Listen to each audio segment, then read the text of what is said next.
ইসলাম ধর্মকে মানে তাদেরকে বলা হয় মুসলমান। ইসলাম কাকে বলে?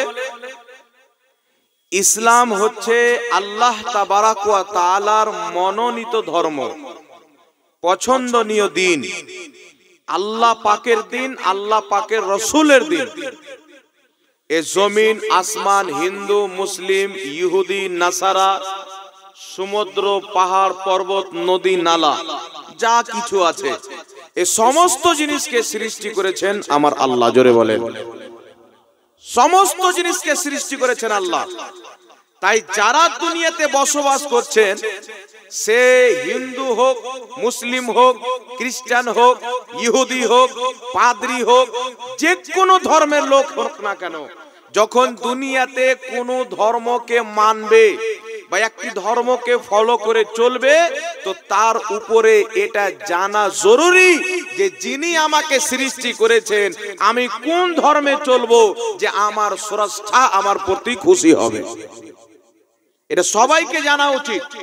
আল্লাহ যে আমাকে বানিয়েছেন, আল্লাহ যে আমাকে সৃষ্টি করেছেন, তো আমি যখন দুনিয়াতে চলাচল করব, আমি যখন দুনিয়াতে কোনো একটি ধর্মকে মেনে চলবো, তো আমি আগে যাচাই করে নেব যে এই ধর্মকে যদি মানি তো আমার আল্লাহ খুশি হবে না বেজার হবে, যদি এই ধর্মকে মানি তো আমার সৃষ্টিকর্তা রাজি হবে না নারাজ হয়ে যাবে। তো আল্লাহ তাবারাক ওয়া তাআলা যিনি কুল কায়নাতকে সৃষ্টি করেছেন, তিনার কোরআন একটি পুস্তক আমাদেরকে দিয়েছেন, একটি বিখ্যাত কিতাব, যেই কিতাবের তুলনা পূর্বেও হয়নি, এখন পর্যন্ত হয়নি, কিয়ামত পর্যন্ত হবে না। যে কিতাবটির নাম হচ্ছে কুরআনুল মাজিদ। কুরআন মাজিদ আল্লাহ তাবারাক ওয়া তাআলা বান্দাকে সৃষ্টি করার পরে ছেড়ে দেয়নি। কারণ আমাদেরকে আল্লাহ দুনিয়াতে পাঠাবার পূর্বে একটি দুনিয়াতে আমরা ছিলাম, যে দুনিয়াকে বলা হয় রুহের দুনিয়া, আলামে আরওয়াহ, রুহের জগৎ, আত্মার জগৎ। আমার আত্মা, আপনার আত্মা, কুল কায়নাতের মানব জাতির আত্মা, সেটা মুসলিমের হোক, হিন্দুর হোক, খ্রিস্টানের হোক, আরে দলাদল তো দুনিয়াতে এসে হলো, কিন্তু আত্মার জগতে মহান রব্বুল আলামিন সারা পৃথিবীর মানব জাতির আত্মাকে একত্রিত করে বলেছিলেন, এ বলো আমি কি তোমাদের রব না? আমি কি তোমাদের মাবুদ না? আমি কি তোমাদের খোদা না? আমি কি তোমাদের খালিক না? তো আমরা সবাই এক বাক্যে আমাদের আত্মা জবাব দিয়েছিল যে আল্লাহ অবশ্যই তুমি হচ্ছে একমাত্র আমাদের রব। জোরে বল সুবহানাল্লাহ। এটা আপনিও বলেছিলেন, আমিও বলেছিলাম, হিন্দু ভাইদের আত্মা বলেছিল, ইহুদি নাসারাদের আত্মা বলেছিল, সারা পৃথিবীর মানবের আত্মা বলেছিল যে আল্লাহ তুমি আমাদের রব। তো আল্লাহ তাবারাক ওয়া তাআলা আত্মার জগতে আমাদেরকে শিক্ষা দিয়েছেন, রব হচ্ছে একজন, মাবুদ হচ্ছে একজন, খালিক হচ্ছে একজন, আল্লাহ হচ্ছে একজন।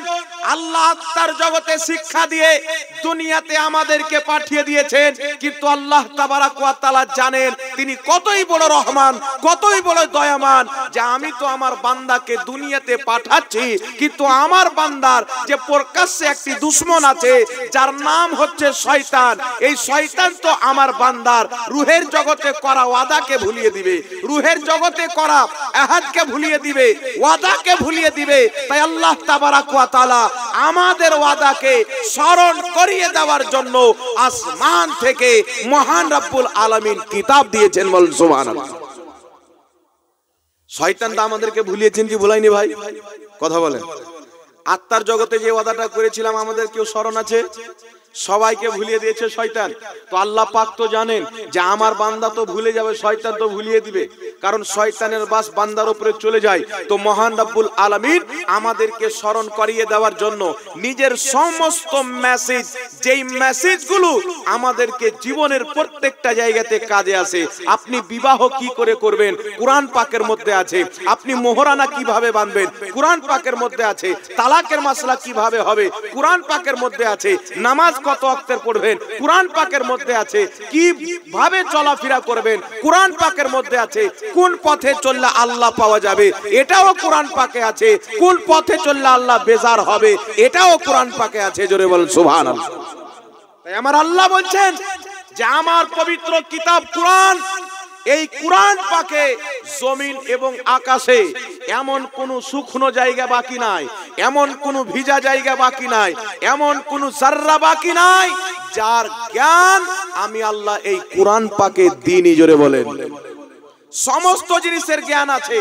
এটা আপনার আমার দুর্ভাগ্য যে আল্লাহ আমাদেরকে সৃষ্টি করার পরে নিজের নবীর মাধ্যমে আমাদেরকে মেসেজ দিয়েছেন, আমি পড়লাম না, আমি জানলাম না। এটা আপনার আমার কপালের দুঃখ, এটা আপনার আমার ভুল, এটা আপনার আমার দুর্ভাগ্য। কিন্তু মহান রব্বুল আলামিন নিজের বান্দাকে সচেতন করার জন্য সর্বপ্রথম আল্লাহ তাবারাক ওয়া তাআলা আদম আলাইহিস সালামকে পাঠিয়েছেন, শীস আলাইহিস সালামকে পাঠিয়েছেন, নূহ আলাইহিস সালামকে পাঠিয়েছেন, ইব্রাহিম আলাইহিস সালামকে পাঠিয়েছেন। ইনারা সবাই হচ্ছে আল্লাহর মেসেঞ্জার, আল্লাহর পয়গম্বর, আল্লাহর নবী। আল্লাহ পাকের নবী রাসূলগণকে আল্লাহ একজনকে পাঠাননি। আল্লাহ যদি চাইতেন একজন নবী পাঠিয়ে খেল খতম, আল্লাহ যদি চাইতেন একটি কিতাব দিয়ে খেল খতম হয়ে যেত।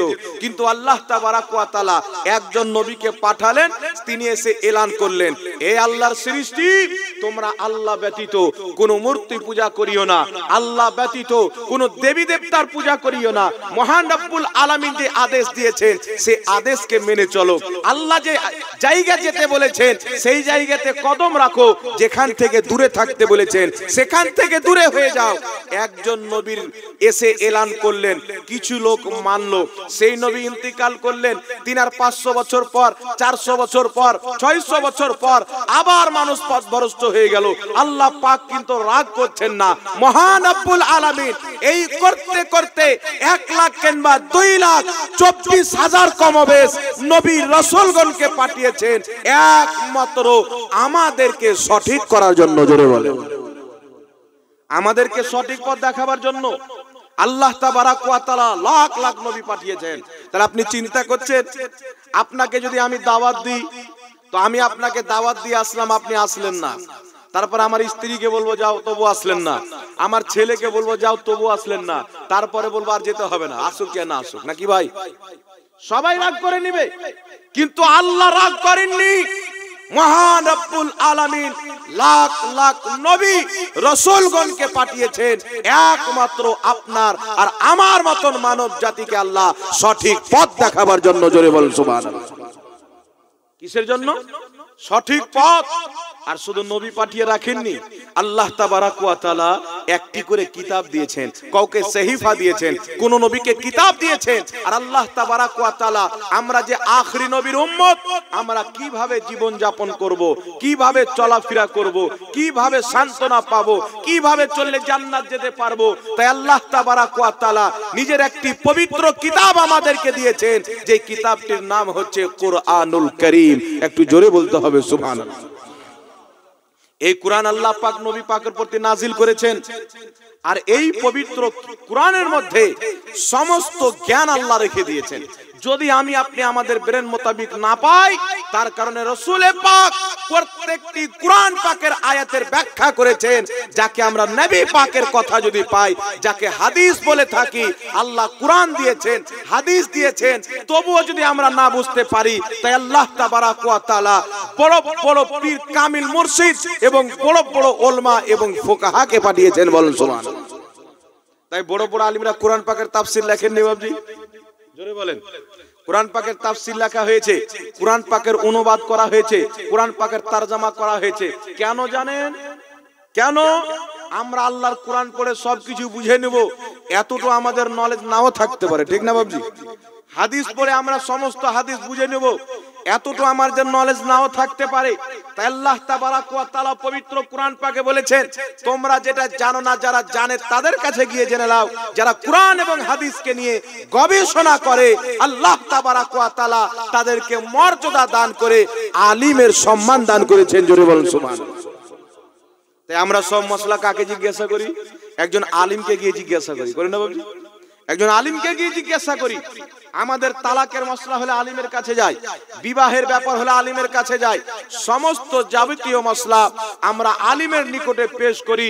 কারণ আমার নবী বলেছেন, আল উলামাউ ওয়ারাসাতুল আম্বিয়া, নবীগণের ওয়ারিস হচ্ছে আলিমগণ। বলুন সুবহানাল্লাহ। তাহলে আমাদের জামানায় তো নবী পাক জাহেরি জিন্দেগিতে নাই, না কি বলেন? কিন্তু আমরা যে নবী পাকের দিন শিখতে হবে, তাহলে কোথায় যেতে হবে?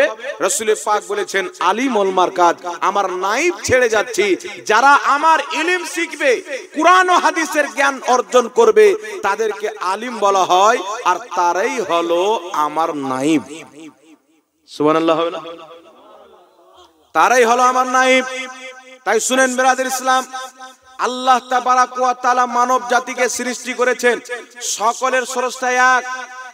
এটা কারোর ধারণা যেন না হয় যে হিন্দুদেরকে কোনো একজন অন্য খোদা বানিয়েছেন, নাসারাদেরকে অন্য খোদা বানিয়েছেন, না, সবাইকে সৃষ্টি করনেওয়ালা খোদা হচ্ছে একজন ব্যক্তি। জোরে বলেন সুবহানাল্লাহ। একজন ব্যক্তি, সেই আল্লাহ তাবারাক ওয়া তাআলা কোন দিনকে পছন্দ করে? আল্লাহর সৃষ্টি মানুষ, কেউ হিন্দু ধর্মে চলে গেছে, কেউ ইহুদি ধর্মে চলে গেছে, কেউ নাসরানি ধর্মে চলে গেছে, কেউ শিখ বৌদ্ধ ধর্মে চলে গেছে, কিন্তু যিনি সবাইকে সৃষ্টি করেছেন তিনি আমাদেরকে কোন ধর্মে যেতে বলেছেন? তো আল্লাহ তাবারাক ওয়া তাআলা বলেছেন, তোমরা অতক্ষণ পর্যন্ত মরিও না যতক্ষণ পর্যন্ত তোমরা মুসলমান না হয়ে যাবে। জোরে বলেন সুবহানাল্লাহ। অতক্ষণ পর্যন্ত আল্লাহ মরতে নিষেধ করেছেন যতক্ষণ পর্যন্ত মুসলমান না হয়ে যাবে। অর্থাৎ আল্লাহ বলেছেন তুমি যখন দুনিয়া থেকে আসবে যেন তুমি মুসলমান থাকো, মুসলিম থাকো। যদি তুমি মুসলমান থাকো আমি আল্লাহ তোমার বেড়া পার করে দেব। জোরে বলেন সুবহানাল্লাহ। আল্লাহ তাবারাক ওয়া তাআলা নিজের সকল সৃষ্টির জন্য, এই কোরআন শুধু মুসলিমদের জন্য না, এই কোরআনকে পড়ে ইহুদি মুসলমান হয়েছে, এই কোরআনকে পড়ে নাসারা মুসলমান হয়েছে, এই কোরআনকে পড়ে হিন্দু ধর্মের অনেক লোক মুসলমান হয়েছে। কোরআন এমন একটি কিতাব, এই কোরআনকে যারা হেদায়েতের নিয়তে, মহব্বতের নিয়তে পড়েছে, আল্লাহ তাবারাক ওয়া তাআলা তাদের অন্ধকার কলবে হেদায়েতের চিরাগ জ্বালিয়ে দিয়েছে। বলেন সুবহানাল্লাহ। কিন্তু এটা আমাদের দুর্ভাগ্য না যে আমরা মুসলমান, এখানে শত শত লোক বসে আছেন, কিন্তু কোরআন যদি পড়তে জানে তো কমসে কম 10টা লোক হতে পারে, খুব বেশি হলে 20টা হতে পারে। আমরা নিজে শিখিনি, কিন্তু আমাদের সন্তান সন্ততিকে শিখাইনি, না কি বলেন? এটা আমাদের কমতি, আমাদের ঘাটতি। তাই কোরআন নিজে পড়তে হবে, সন্তান সন্ততিকে পড়াইতে হবে। তাই আল্লাহ পাক কোরআন পাকে বলেছেন ইন্নাদ দীনা ইনদাল্লাহিল ইসলাম, নিশ্চয় আল্লাহ পাকের নিকটে একটি দিন পছন্দ, একটি দিন হচ্ছে গ্রহণযোগ্য, যে ধর্মটার নাম, যে দিনটার নাম হচ্ছে ইসলাম। জোরে বলেন। তাই আল্লাহর কোরআন ডাক দিয়ে বলছেন, এ আমার সৃষ্টি, এই আমার বান্দা বান্দিরা, আজকে তোমরা আমার দিন ছেড়ে কোথায় চলে গেছো? তোমরা যারা বিভিন্ন দিনে চলে গেছো, তোমরা সবাই আমার পছন্দ দিন, আমার মনোনীত দিন ইসলাম ধর্মের মধ্যে চলে এসো। জোরে বল সুবহানাল্লাহ। আল্লাহ পাক আমাদেরকে মুসলমান করে মুসলমানের বাড়িতে পাঠিয়েছেন, এটা আমাদের খুশকিসমত না বাবজি? জোরে বলেন। এটা আমাদের ভাগ্যের ব্যাপার না যে আল্লাহ আমাদেরকে মুসলমান করেছেন? তাই শুনেন, ইসলাম হচ্ছে একটি মনোনীত ধর্ম, আল্লাহর পছন্দ ধর্ম। আপনি মুসলমান হয়েছেন, আপনি যখন ইসলামকে কবুল করলেন, তো আপনি কি জানেন যে আল্লাহ আপনার উপরে কি কি ফরজ করেছেন, কি কি ওয়াজিব করেছেন? আল্লাহ তাবারাক ওয়া তাআলা কোন পথে চলতে বলেছেন, কোন পথ থেকে আপনাকে বাঁচতে বলেছেন? মহান রব্বুল আলামিন তার পবিত্র কোরআনে আমাদের জীবনের সমস্ত মসলা বয়ান করেছেন। সুবহানাল্লাহ। এটা আমাদেরকে জানতে হবে কি হবে না বাবজি? আচ্ছা বলেন তো, আপনি বাড়িতে একটা জিনিস তৈরি করলেন, একটা চালা বাঁধলেন, আপনার কোনো উদ্দেশ্য আছে না? যে রান্নাঘরের উপরে দেব বা কোথায় আপনার পর্দা হিসাবে দেব। আপনি একটা সাইকেল তৈরি করলেন, উদ্দেশ্য আছে না? জোরে বলেন। আপনি একটা জমিন কিনলেন, উদ্দেশ্য আছে না? প্রত্যেকটা জিনিস আপনি যে করছেন, আপনার সমস্ত জিনিসের উদ্দেশ্য আছে। তো আল্লাহ তাবারাক ওয়া তাআলা যে আমাদেরকে সৃষ্টি করেছেন আশরাফুল মাখলুকাত, তাহলে বলেন তো, আল্লাহ আমাদেরকে আশরাফুল মাখলুকাত সৃষ্টি করেছেন, তো আমাদেরকে সৃষ্টি করার আল্লাহর কিছু উদ্দেশ্য আছে না নাই? কথা বলেন, আছে না নাই? ওই উদ্দেশ্যটা কি? আজকে যদি আমরা কোরআন পড়তাম তো জানতাম, আজকে আল্লাহর কালাম যদি খুলে দেখতাম তো জানতাম, আল্লাহ তাবারাক ওয়া তাআলা নিজের উদ্দেশ্য ক্লিয়ার করে বলে দিয়েছেন, ওয়ামা খালাকতুল জিন্না ওয়াল ইনসা ইল্লা লিয়াবুদুন। নিশ্চয় আল্লাহ তাবারাক ওয়া তাআলা মানব জাতিকে, জিন জাতিকে সৃষ্টি করেছেন তার ইবাদতের উদ্দেশ্যে। জোরে বলুন সুবহানাল্লাহ। কি কিসের জন্য তৈরি করেছেন? ইবাদতের জন্য তৈরি করেছেন। বান্দা ইবাদত থেকে মুখ ফিরিয়েছে, আল্লাহ নবীগণকে পাঠিয়েছেন। আলিমগণ আপনাদেরকে ডাক দিয়ে বলে, গ্রামের ইমাম ডাক দিয়ে বলে, বান্দা তুমি কোথায় চলে গেছো? তোমাকে যে আল্লাহ ইবাদতের জন্য সৃষ্টি করেছে, এই ইবাদতটা তুমি ধরে রাখবে কিনা? বলেন সুবহানাল্লাহ। আচ্ছা বাবজি শুনেন, আল্লাহ পাকের কোরআন এবং ইসলাম, আমরা যে ইসলামকে মানি, ইসলাম কাকে বলে? ইসলামের ভিত হচ্ছে 5টা জিনিসের উপরে। কটা জিনিসের উপরে? কথা বলেন। 5টা জিনিসের উপরে ইসলামের ভিত। রাসূল পাক বলছেন, বুনিয়াল ইসলাম আলা খামসিন। ইসলামের ভিত হচ্ছে 5টা জিনিসের উপরে। সে 5টা জিনিস কি? তো সর্বপ্রথম নবী পাক বলছেন, আশহাদু আল্লা ইলাহা ইল্লাল্লাহ ওয়া আশহাদু আন্না মুহাম্মাদান আবদুহু ওয়া রাসূলুহু সাল্লাল্লাহু আলাইহি ওয়াসাল্লাম। প্রথম ভিত হচ্ছে আল্লাহ ছাড়া কেউ ইবাদতের যোগ্য নয়। আল্লাহ এক, আল্লাহ ছাড়া কারোর ইবাদত চলবে না। দ্বিতীয়টা হচ্ছে মুহাম্মদ সাল্লাল্লাহু আলাইহি সাল্লাম আল্লাহ পাকের বান্দা এবং আল্লাহ পাকের রাসূল। জোরে বলেন। একটা হলো, এই দুটো মিলিয়ে এক। নবী পাক যে বলেছেন না, ইসলামের 5টা বুনিয়াদ আছে, 5টা ভিত।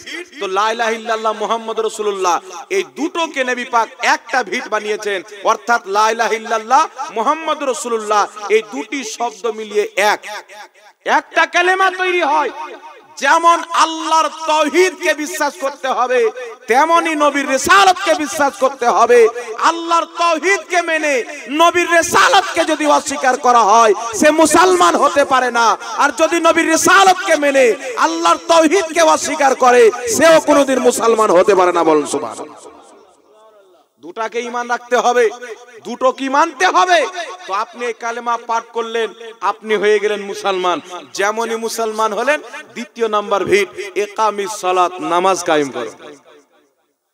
তারপরে তৃতীয় নাম্বার এতাই যাকাত, যাকাত দাও। ওয়াল হজ, হজ করো। ওয়া সাওমে রমজান, এবং রমজান মাসে রোজা রাখো। জোরে বলেন না সুবহানাল্লাহ। তাহলে কটা ভিট হলো বাবজি? কালেমা, নামাজ, রোজা, হজ, যাকাত। 5টা হলো কি হলো না? কথা বলেন। কিন্তু আমাদের কাছে একটা আছে। কোনটা আছে? লা ইলাহা ইল্লাল্লাহ মুহাম্মাদুর রাসূলুল্লাহ, একটা আছে। আর এই ভালো কথা যদি বলেন, তো আমাদের দেশে কিছু লোক আছে পছন্দ হবে না। জি, আমাদের দেশের লোক কিছু ওই যে কি বলে না, ও মা বোনেরা, এগুলো শুনে শুনে কান পচে আছে। নামাজের কথা বলেন, উঠে চলে যাবে। হজের কথা বলেন, উঠে চলে যাবে। কিন্তু আমার বক্তব্য হচ্ছে, কোন একজন ব্যক্তি যদি আমার বক্তব্য শুনে হেদায়েত পেয়ে যায়, কালকে নামাজি হয়ে যায়, দাড়ি রেখে দেয়, আমি ওটাকে আমার বক্তব্য কামিয়াব মনে করি। আমি 1 বছর বক্তব্য দিলাম, আমার বক্তব্য শুনে কেউ লাইনে আসলো না, আমার গেহে লাভ কি হলো? জি। আর আমি যদি বক্তব্য দিই 1 বছর, একটা লোক যদি বদলে যায়, আলহামদুলিল্লাহ, ওটাই আমার নাজাতের জারিয়া। বলুন সুবহানাল্লাহ। তাহলে একটা কি? লা ইলাহা ইল্লাল্লাহ মুহাম্মাদুর রাসূলুল্লাহ। যেই ব্যক্তি পাঠ করলো, ইসলামের মধ্যে পরিবেশ, তার উপরে নামাজ ফরজ হলো, রোজা ফরজ হলো, হজ ফরজ হলো, যাকাত ফরজ হলো। এই সমস্ত জিনিস যেমনই আল্লাহকে এক মানলেন, নবী মুস্তাফাকে আল্লাহ রাসূল মানলেন, আপনার প্রতি সঙ্গে সঙ্গে নামাজ ফরজ হয়ে গেল, রোজা ফরজ হয়ে গেল, মাল থাকলে যাকাত ফরজ, যদি আপনার সম্পদ থাকে, তাহলে আপনার উপরে হজও ফরজ আল্লাহ করেছে। বলেন সুবহানাল্লাহ। কিন্তু আপনারা বলেন তো বাবজি, সত্য কথা, আপনাদের দেশে, খাস করে মুর্শিদাবাদের মাটিতে, এত দূর যাবেন, আপনাদের থানা মনে হয় হরিহার পাড়া পড়ে নাকি? এই হরিহার পাড়ার মাটিতে এমন লোক নাই যে বছরে 5 লাখ টাকা ইনকাম করে? জোরে বলেন, আছে না নাই? জি, 1 লাখ করে, 5 লাখ করে, 2 লাখ করে, 3 লাখ করে। কিন্তু দুর্ভাগ্য, লোক কটা যাকাত বের করে? শরীয়ত বলছে তুমি 1 লাখ ইনকাম করলে, 1 লাখ টাকার মধ্যে তুমি 2500 টাকা যাকাত বের করো। ওটার হক তোমার না, ওর প্রতি হক হচ্ছে মিসকিন, গরিব, ইয়তিম, ফকিরের। তাহলে আমরা কয়জন বের করেছি? জোরে বলেন। বের করেছি আমরা কটা লোক যাকাত বের করি? পুরো গ্রাম যদি ছানবিন করে দেন, 1টা 2টা পাবেন কিনা আল্লাহু আলাম, আল্লাহ পাক জানেওয়ালা। কিন্তু শুনেন, শুধু আমাদের কাছে একটা আছে, লা ইলাহা ইল্লাল্লাহ মুহাম্মাদুর রাসূলুল্লাহ। আর এখন তো এর মধ্যেও গাড়বাড়ি লেগে গেছে, লাগেনি? এর মধ্যেও গাড়বাড়ি লেগেছে, লা ইলাহা ইল্লাল্লাহ মুহাম্মাদুর রাসূলুল্লাহ, এর মধ্যেও গাড়বাড়ি লেগেছে। জি, মৌলবীদের মধ্যে মারামারি ঝামেলা। আচ্ছা, আজকে রাত্রিটা হচ্ছে কিসের রাত্রি বাবজি? শাবে বারাতের রাত্রি, তাই না? অনেক কোটি কোটি লোক ফরজ নামাজ পড়ে না, ঝামেলা নাই। জি, কিন্তু কিছু লোক আছে শাবে বারাতকে কেন্দ্র করে রোজা রাখে। আমি আজকে নিজেই রোজা ছিলাম, রাত্রে ইবাদত করে, তাই না? এখন কিছু মৌলবী বেরিয়েছে, এটাও কেড়ে নেবে, বুঝতে পারছেন? এটাও কেড়ে নেবে। আমার আগের বক্তা সাহেব বললেন যে আর আমরা দ্বন্দ্ব করব না। তো দ্বন্দ্ব কি করছে ভাই? কেউ যদি বলে শাবে বারাতে রোজা রাখার চাইতে শাবে বারাতে রাত্রে মসজিদে গিয়ে ইবাদত করার চাইতে বেশ্যাখানাতে রাত্রি কাটানো ভালো, তাহলে ওই মৌলবীকে জুতা মারতে হবে কি হবে না বলেন? তো ওই মৌলবীর পোস্টমার্টম করানোওয়ালা ডাক্তার হচ্ছে আমরা। জি, আর আমাদের ডক্টরি চালু থাকবে। বাংলাদেশের মৌলবী ফতোয়া দিয়েছে। একজন ভাই আমাকে বলছে, হুজুর শাবে বারাতে রাত্রিতে আল্লাহর ইবাদত করা এতই বড় জঘন্য যে বেশ্যাখানাতে রাত্রে কাটালে এর চাইতে ভালো। আমি বললাম যে মৌলবী বলেছে ওর ঈমান তো নাই, ওর বউটাও চলে গেছে, যাবে কি যাবে না বাবজি? জোরে বলেন। কিন্তু নবী পাকের শরীয়ত আলাদা। নবী পাক সাল্লাল্লাহু আলাইহি ওয়াসাল্লামের শরীয়ত থেকে যখন কোন বক্তা হেঁটে যায়, নবী পাকের দিন থেকে হটে যখন নিজের বাপ দাদার ফতোয়া মারে, তখন ইসলামের মধ্যে দ্বন্দ্ব তৈরি হয়, হয় না? জোরে বলেন। তখন ইসলামের মধ্যে দ্বন্দ্ব তৈরি হয়। একটা লোক যদি এসে আপনাকে বলে জালসা করা হারাম, তাহলে আমি যে জানি যে জালসা করা শরীয়তে যায়, তাহলে আমি যদি চুপচাপ থাকি আমার ঠিকানা কোথায় হবে? তাহলে ওর যখন জবাব দেব, এটা দ্বন্দ্ব হলো না প্রতিবাদ হলো? কথা বলেন, দ্বন্দ্ব হলো না প্রতিবাদ হলো? সঠিকটা মানুষকে জানানো হলো। তাই শুনেন, মৌলবী নামের যে শয়তান না, এটা মনে করিয়েন না। দাড়ি টুপিওয়ালা শয়তান এখন প্রচুর বেরিয়েছে মার্কেটে। শাবে বারাতে রোজা রাখা হারাম। আরে কেউ যদি জাহান্নামে যেতে চায় তো শাবে বারাতের একটা রোজা রাখলে জাহান্নাম চলে যাবে, লেন ফতোয়া। এরকম মৌলবী আছে না? আমি মিথ্যা কথা বলছি বাবজি? জোরে বলেন। আমি সঠিকটা বললাম না, আপনি ওই গাঁজাখোর মৌলবীর এই ফতোয়াটা শুনে নিলেন। শোনার পরে আপনি শাবে বারাতে রোজা রাখাকে হারাম মনে করলেন, যে রোজা রাখলে জাহান্নামে যেতে হবে। তো যেটা নবী পাক করতে বলেছেন ওটাকে আপনি হারাম মনে করলেন, তাহলে আপনার ঠিকানা কোথায় হবে? জোরে বলেন। তাহলে জাহান্নাম থেকে আপনাকে হেদায়েতের রাস্তাটা বলা আমাদের কাজ আছে কি নাই? হেদায়েত তো দেনেওয়ালা আল্লাহ, কিন্তু রাস্তা তো দেখাতে পারি। জোরে বলেন। আর এখান থেকে আপনি বহরমপুর যাবেন তো আপনি নিজের পায়ে যাবেন বা গাড়িতে যাবেন, ভাড়াটা নিজের দিবেন। কিন্তু আমি তো আপনার এতটুকু উপকার করতে পারি যে আপনি যখন রাস্তা চিনেন না, আপনাকে ভালো রাস্তাটা তো বলে দিতে পারি, না কি বলেন? তাই এখন মারামারি ঝামেলা লেগেছে। শাবে বারাতে রোজা রাখা, শাবে বারাতে রাত্রে ইবাদত করা, আল্লাহর ইবাদত করার চাইতে বেশ্যাখানায় রাত্রি কাটাতে বেশি ভালো বলছে। তাহলে এই মৌলবী জাতিকে কি শিক্ষা দিবে? শুধু জুতা মারলে হবে না, খোসার জুতাতে কিছু হবে না, চামড়ার জুতা মারতে হবে। টিভিতে একটু আঘাত হবে, কিন্তু আমার নবী শাবে বারাতের ব্যাপারে কি বলেছেন শুনেন। মুজামুল কবির লিত তাবরানির মধ্যে হাদিস, মুজামুল আওসাত লিত তাবরানির মধ্যে হাদিস, শোয়েবুল ঈমানের মধ্যে ইমাম বাইহাকি হাদিসটিকে লিখেছেন, আর মাজমা জাওয়াইদের মধ্যে ইমাম হাইসামি হাদিসটিকে লিখেছেন।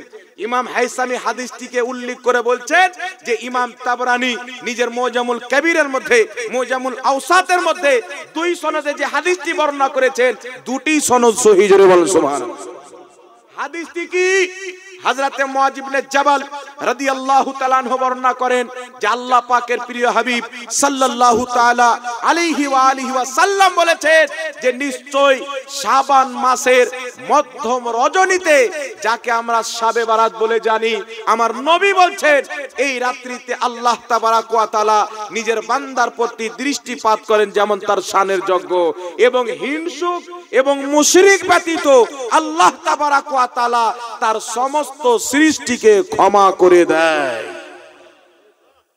তার সমস্ত সৃষ্টিকে ক্ষমা করে দেয়। এটা আমার নবীর সহিহ হাদিস দ্বারা প্রমাণিত। তাহলে এই রাত্রে কেউ যদি ইবাদত করে, দিনের বেলা রোজা রেখে রাত্রিতে আল্লাহর ইবাদত করে, এক ফোঁটা চোখের জল ফেলে আল্লাহর কাছে নিজের গুনাহ, নিজের পিতা মাতার মাগফিরাত, দাদা দাদি আত্মীয় স্বজনের জন্য যদি দোয়া করে তাদের ক্ষমা করিয়ে নিতে পারে, এটা এর চাইতে বড় জিনিস আর কি হতে পারে বলেন সুবহানাল্লাহ। কিন্তু শয়তান তো চায় না যে আপনি মসজিদে যান, শয়তান তো চায় না আপনি দাড়ি রাখেন, শয়তান তো চায় না যে আপনি যাকাত দেন। তো এই রকম দাড়িওয়ালাও শয়তান বেরিয়েছে, এ চায় না যে মানুষের গুনাহ মাফ হোক।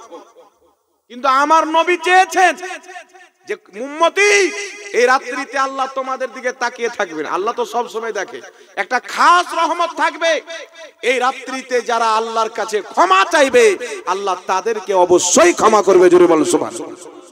হিংসুক ব্যক্তি ব্যতীত আর মুশরিক ব্যতীত, মুশরিক যারা আল্লাহ ব্যতীত মূর্তির পূজা করে, দেবী দেবতার পূজা করে, যারা আল্লাহ ব্যতীত অন্য কাউকে খোদা বলে মানে, এরা ব্যতীত এবং হিংসুক ব্যতীত যারা এক অপরের উপরে হিংসা রাখে, এই দুই শ্রেণীর ব্যক্তি ব্যতীত আল্লাহ তার সৃষ্টির সবাইকে ক্ষমা করে। জোরে বলুন সুবহানাল্লাহ।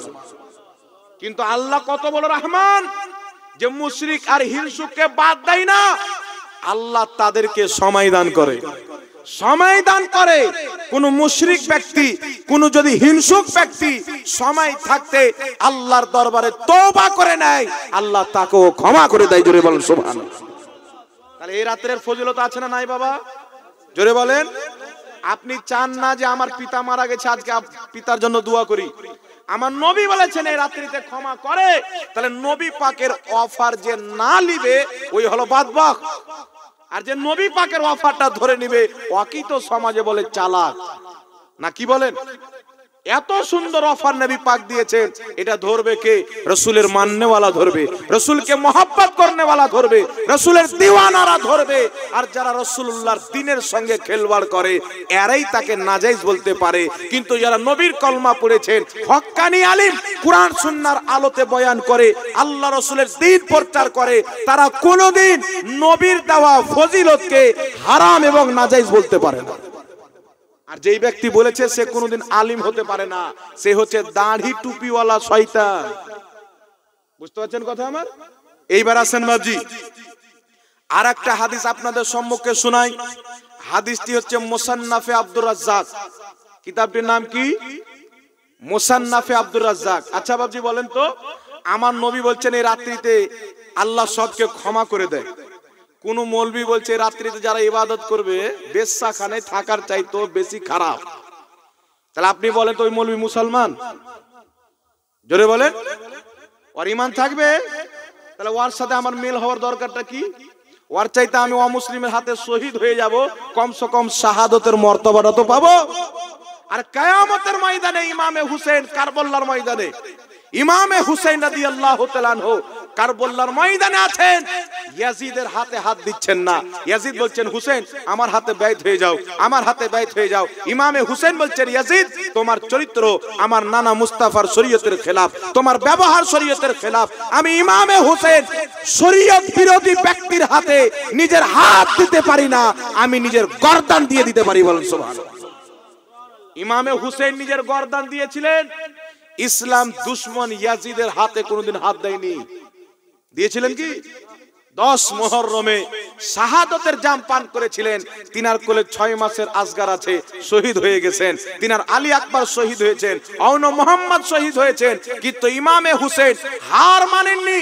ইমামে হুসেন বলেছিলেন যে আমার শরীরে যতক্ষণ পর্যন্ত আত্মা আছে আমি মুস্তাফার দ্বীনকে ছাড়বো না, মুস্তাফার দ্বীনের গাদ্দারের হাতে নিজের হাত দিব না। জোরে বলেন সুবহানাল্লাহ।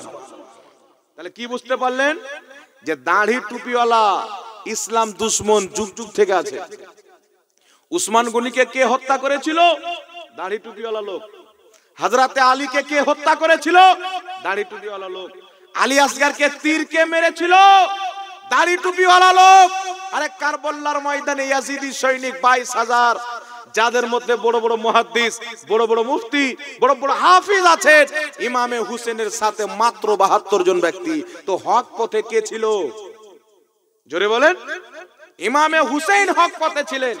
তাহলে হক বলনেওয়ালার সাথে থাকতে হবে।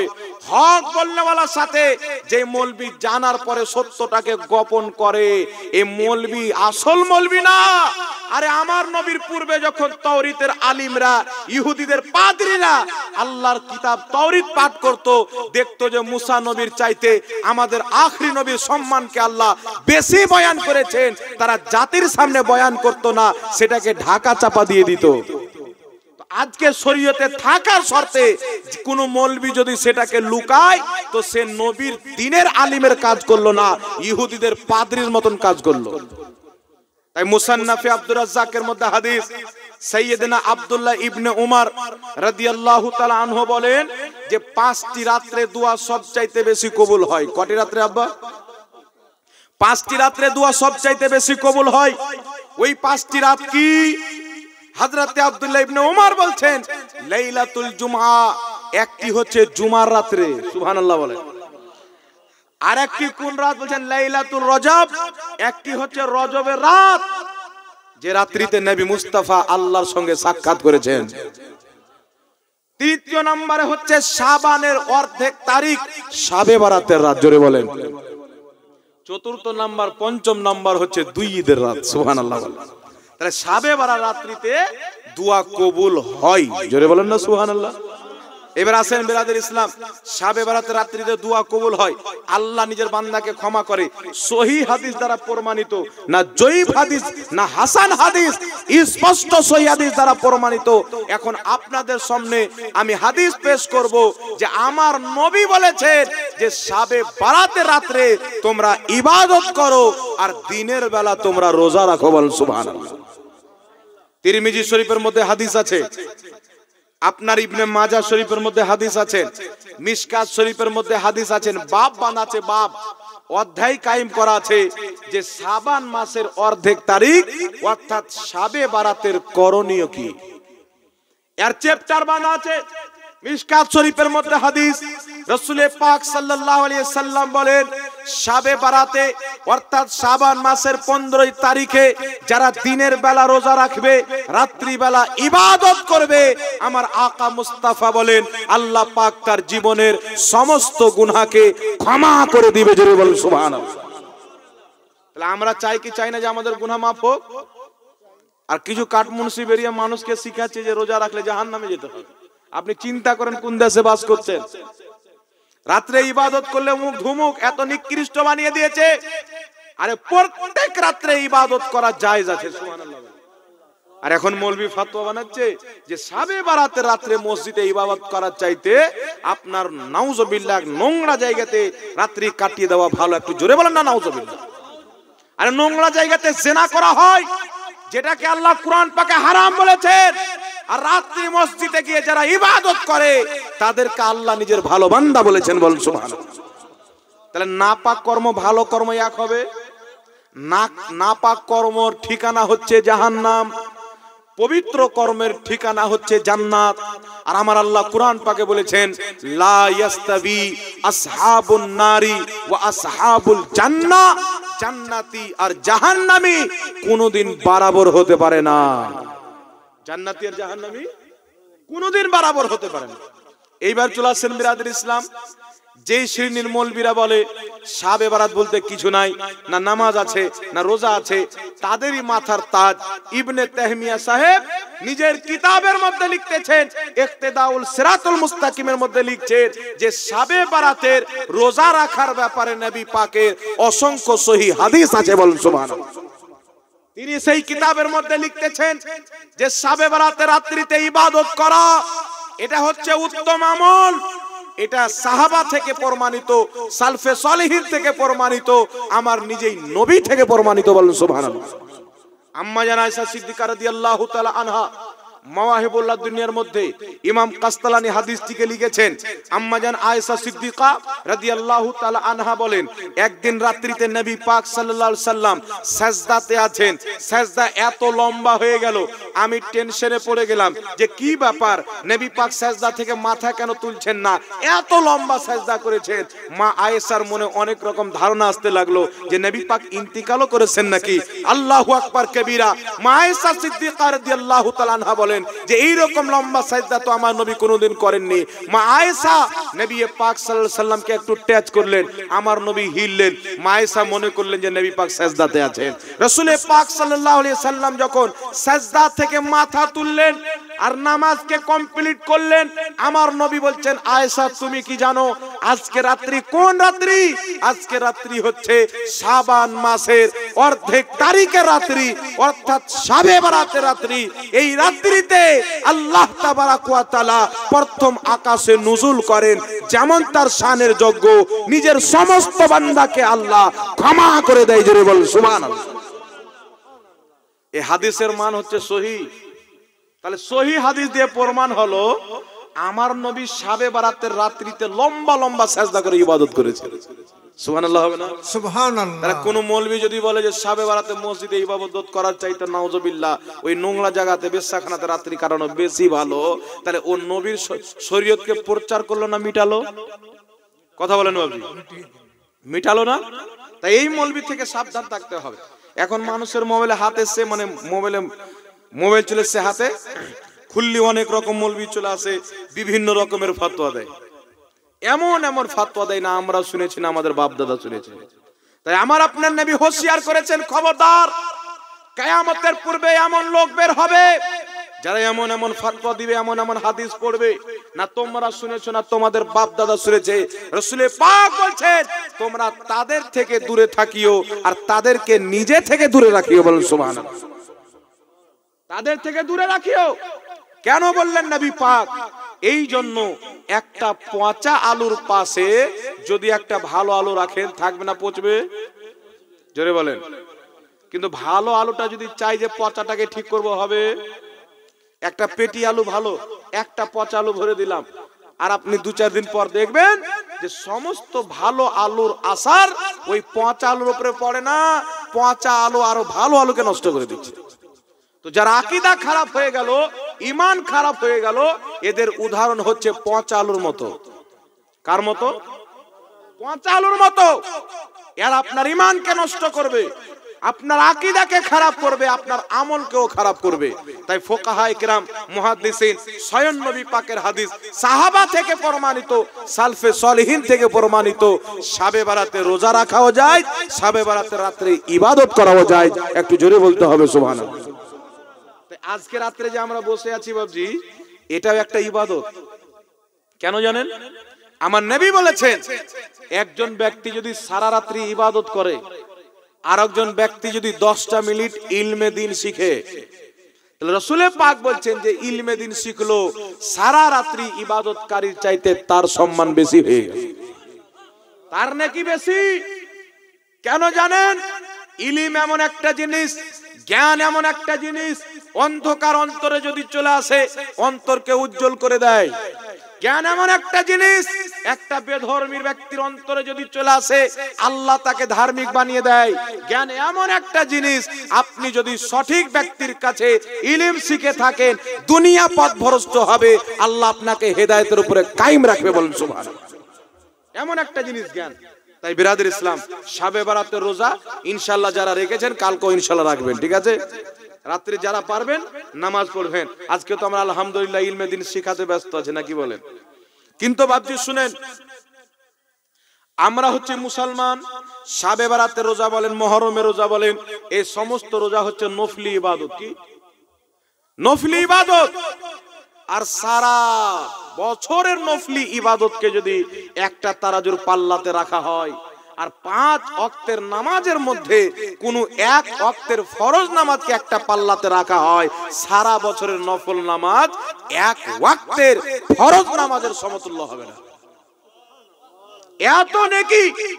তাহলে আমরা যদি 5 ওয়াক্তের নামাজকে জেনে শুনে ছেড়ে দিই, তাহলে আপনি চিন্তা করেন আমাদের দশাটা কি হবে? আমাদের দশা কি হবে?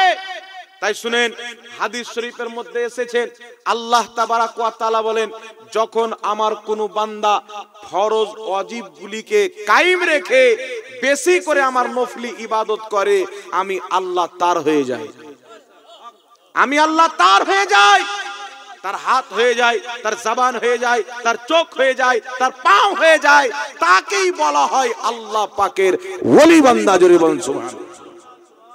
এবার শুনেন বিরাদর ইসলাম, আপনি যখন ফরজকে কায়েম রেখেছেন, 5 ওয়াক্তের নামাজ কায়েম রেখেছেন, নামাজকে কায়েম রেখেছেন, রোজা কায়েম রেখেছেন, হারাম থেকে বেঁচে হালাল পথে চলেছেন, এই ফরজগুলিকে কায়েম রেখে বেশি করে নফলি ইবাদত করেছেন, আল্লাহ বলছেন বেশি করে নফলি ইবাদত করে আমার নিকট যখন লাভ করে আমি আল্লাহ তাকে বেলায়েত দান করে দিই, আমার ওলি বানিয়ে দিই।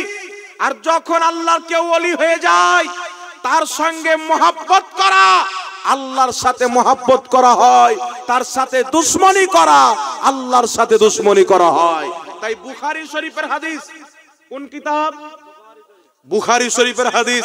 না কোনো মুন্সি জাল বলতে পারবে না মুফতি জাল বলতে পারবে। বুখারী শরীফ একেবারে সহিহ খাঁটি হাদিস। রাসূল পাক বলছেন, হাদিসটি এইভাবে আছে, ক্বালা রাসূলুল্লাহ সাল্লাল্লাহু আলাইহি ওয়াসাল্লাম ইন্নাল্লাহা তাআলা ক্বাল মান আদালি ওয়ালিয়ান ফাকাদ আযানতুহু বিল হারব। নবী পাক বলছেন, নিশ্চয় আল্লাহ পাক বলেছেন, কি বলেছেন? আল্লাহ বলছেন, যেই ব্যক্তি আমার কোন ওলির সঙ্গে দুশমনি রাখলো আমি আল্লাহ তার সাথে যুদ্ধ ঘোষণা করলাম। কি ঘোষণা করলাম? যুদ্ধ ঘোষণা করলাম। কেন জানেন? কেউ যখন আল্লাহর হয়ে যায় আল্লাহ তার হয়ে যায়, কেউ যখন আল্লাহর হয়ে যায় আল্লাহ তার হয়ে যায়। আপনার যখন আল্লাহ হয়ে যাবে না, আপনাকে কেউ আঘাত দিলে আঘাত পাবে আল্লাহ, আল্লাহ তাবারাক ওয়া তাআলা সহ্য করবেন না। তাই বিরাদর ইসলাম, আমরা আল্লাহওয়ালা কি করে হব? কি মনে করছেন বিল্ডিং বড় থাকলে মানুষ সম্মানিত হয় না, জমিদার থাকলে সম্মানিত হয় না, পয়সা থাকলে সম্মানিত হয় না? একজন গরিব ব্যক্তি যদি চায় আমি আল্লাহর কাছে সম্মানিত হব, একজন গরিব ব্যক্তি যার বাড়িতে 2 টাইমের চুলা ঠিকভাবে জ্বলে না, সেও পারে আল্লাহর দরবারে মর্যাদা নিতে, সেও পারে ফজিলত কামাতে। কিভাবে কামাবে? আমার আল্লাহ বলেছেন, ইন্নাল্লাহা আকরামাকুম ওয়া ইনদাল্লাহি আতকাকুম। নিশ্চয় আল্লাহ পাকের নিকটে সম্মানিত বুজুর্গ ব্যক্তি ওই যার যত বেশি তাকওয়া আছে। বলেন সুবহানাল্লাহ। আপনি যত বেশি তাকওয়া ইখতিয়ার করবেন, পরহেজগারি ইখতিয়ার করবেন, আল্লাহ তাবারাক ওয়া তাআলা আপনার মান সম্মান তত বেশি বাড়াবে। ঠিক না? আমার বাপ চাইতে, আমার মা চাইতে, আমার খানদান চাইতে পয়সাওয়ালা কত বেশি আমার এলাকাতে আছে। আমার বাবা চাইতে লাখ লাখ টাকা বেশি, কোটি টাকার মালিক আমার এলাকাতে আছে, কিন্তু আমার বাপ মাকে আল্লাহ যে সম্মান দিয়েছে তাদেরকে দিয়েছে। জি, কেন জানেন? আমার বাপ মায়ের একটা তাকওয়া, একটা পরহেজগারির কর্ম হচ্ছে যে আমার বাপ মা যা করে হোক একটা বেটাকে আলিম বানিয়ে দিয়েছে। আজকে মানুষ যখন ইউটিউবে ভিডিওতে আমার বক্তব্য দেখে তো আমার পিতার নাম বলে উমুকের বেটা, উমুকের পোতা, একজন বড় বক্তা হয়ে গেছে। তাহলে আমার বাপের নাম এই দুনিয়াতেও হলো, ওই দুনিয়াতেও হবে, হবে না বাবজি? একটা বুখারী শরীফের হাদিস শোনাচ্ছি, শুনেন। আল্লাহ তাবারাক ওয়া তাআলা বলেন যে যখন আমি কাউকে বেলায়েত দান করি, আমি তাকে মোহাব্বত করতে লাগি, আল্লাহ বলছেন আমি জিবরিলকে ডাক দিই, জিবরিল আমার অমুক বান্দাকে আমি ভালোবাসি, তুমিও ভালোবাসো। হযরতে জিবরিল আমিনও তাকে ভালোবাসে। আর জিবরিল আমিন সমস্ত ফেরেশতার মধ্যে এলান করে দেয় অমুক বান্দাকে আল্লাহ ভালোবাসে, আমি জিবরিল ভালোবাসি, তোমরাও ভালোবাসো। সমস্ত বান্দা তাকে ভালোবাসে। হাদিসটি বুখারীর মধ্যে। তারপরে আল্লাহ তাবারাক ওয়া তাআলা জমিনে মানব জাতির কলবে সেই বান্দার মহব্বতকে গেঁথে দেয়। তাই যারা আল্লাহ ওয়ালা আছে, গাউসে আজম আব্দুল কাদের জিলানী, মুঈনুদ্দিন চিশতি, নিজামউদ্দিন আউলিয়া, কুতবুদ্দিন বখতিয়ার কাকি, জুনাইদে বাগদাদি, বাহলুল তানা, যত বড় বড় আল্লাহর ওলি আছে এদেরকে আল্লাহও ভালোবাসে, আল্লাহর ফেরেশতাও ভালোবাসে, দুনিয়ার মানব জাতিও ভালোবাসে। কেন ভালোবাসে? ইনারা কি মন্ত্রী ছিলেন? ইনারা কি নেতা ছিলেন? ইনারা কি কোটিপতি ছিলেন? না, ইনাদেরকে এই জন্য ভালোবাসেন, ইনারা আল্লাহ ওয়ালা ছিলেন। আমি আপনি জীবন যাপন করি, আমার 2 বিঘা মাঠে জমি কি করে হবে, আমার 2 তলা বাড়ি কি করে হবে, আমার গাড়ি কি করে হবে, আমার 4 চাকা কি করে হবে। কিন্তু আল্লাহ ওয়ালারা যখন জীবন যাপন করে, আল্লাহর কসমকে বলি, তিনাদের একটাই নিয়ত থাকে, আমার আল্লাহ আমার প্রতি রাজি কিভাবে হবে, আমার আল্লাহ কিভাবে খুশি হবে। আপনি আল্লাহকে কি করে খুশি করবেন? আপনার বেটা পরীক্ষা দিতে গেছেন, আপনি চিন্তা করছেন, আল্লাহর কাছে দোয়া করছেন, আল্লাহ আমার বেটাকে পাস করে দাও।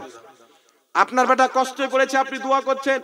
মা কষ্টে পড়েছে, পিতা কষ্টে পড়েছে বা ইন্তিকাল করেছেন, আপনি দোয়া করছেন আল্লাহ আমার মা বাবার কষ্ট দূর করো। যদি ইন্তিকাল করে থাকে আপনি দোয়া করছেন আল্লাহ আমার মা বাপের কবরকে জান্নাতের বাগান বানিয়ে দাও। দোয়া করেন কি করেন না বাবজি? দোয়া করেন না?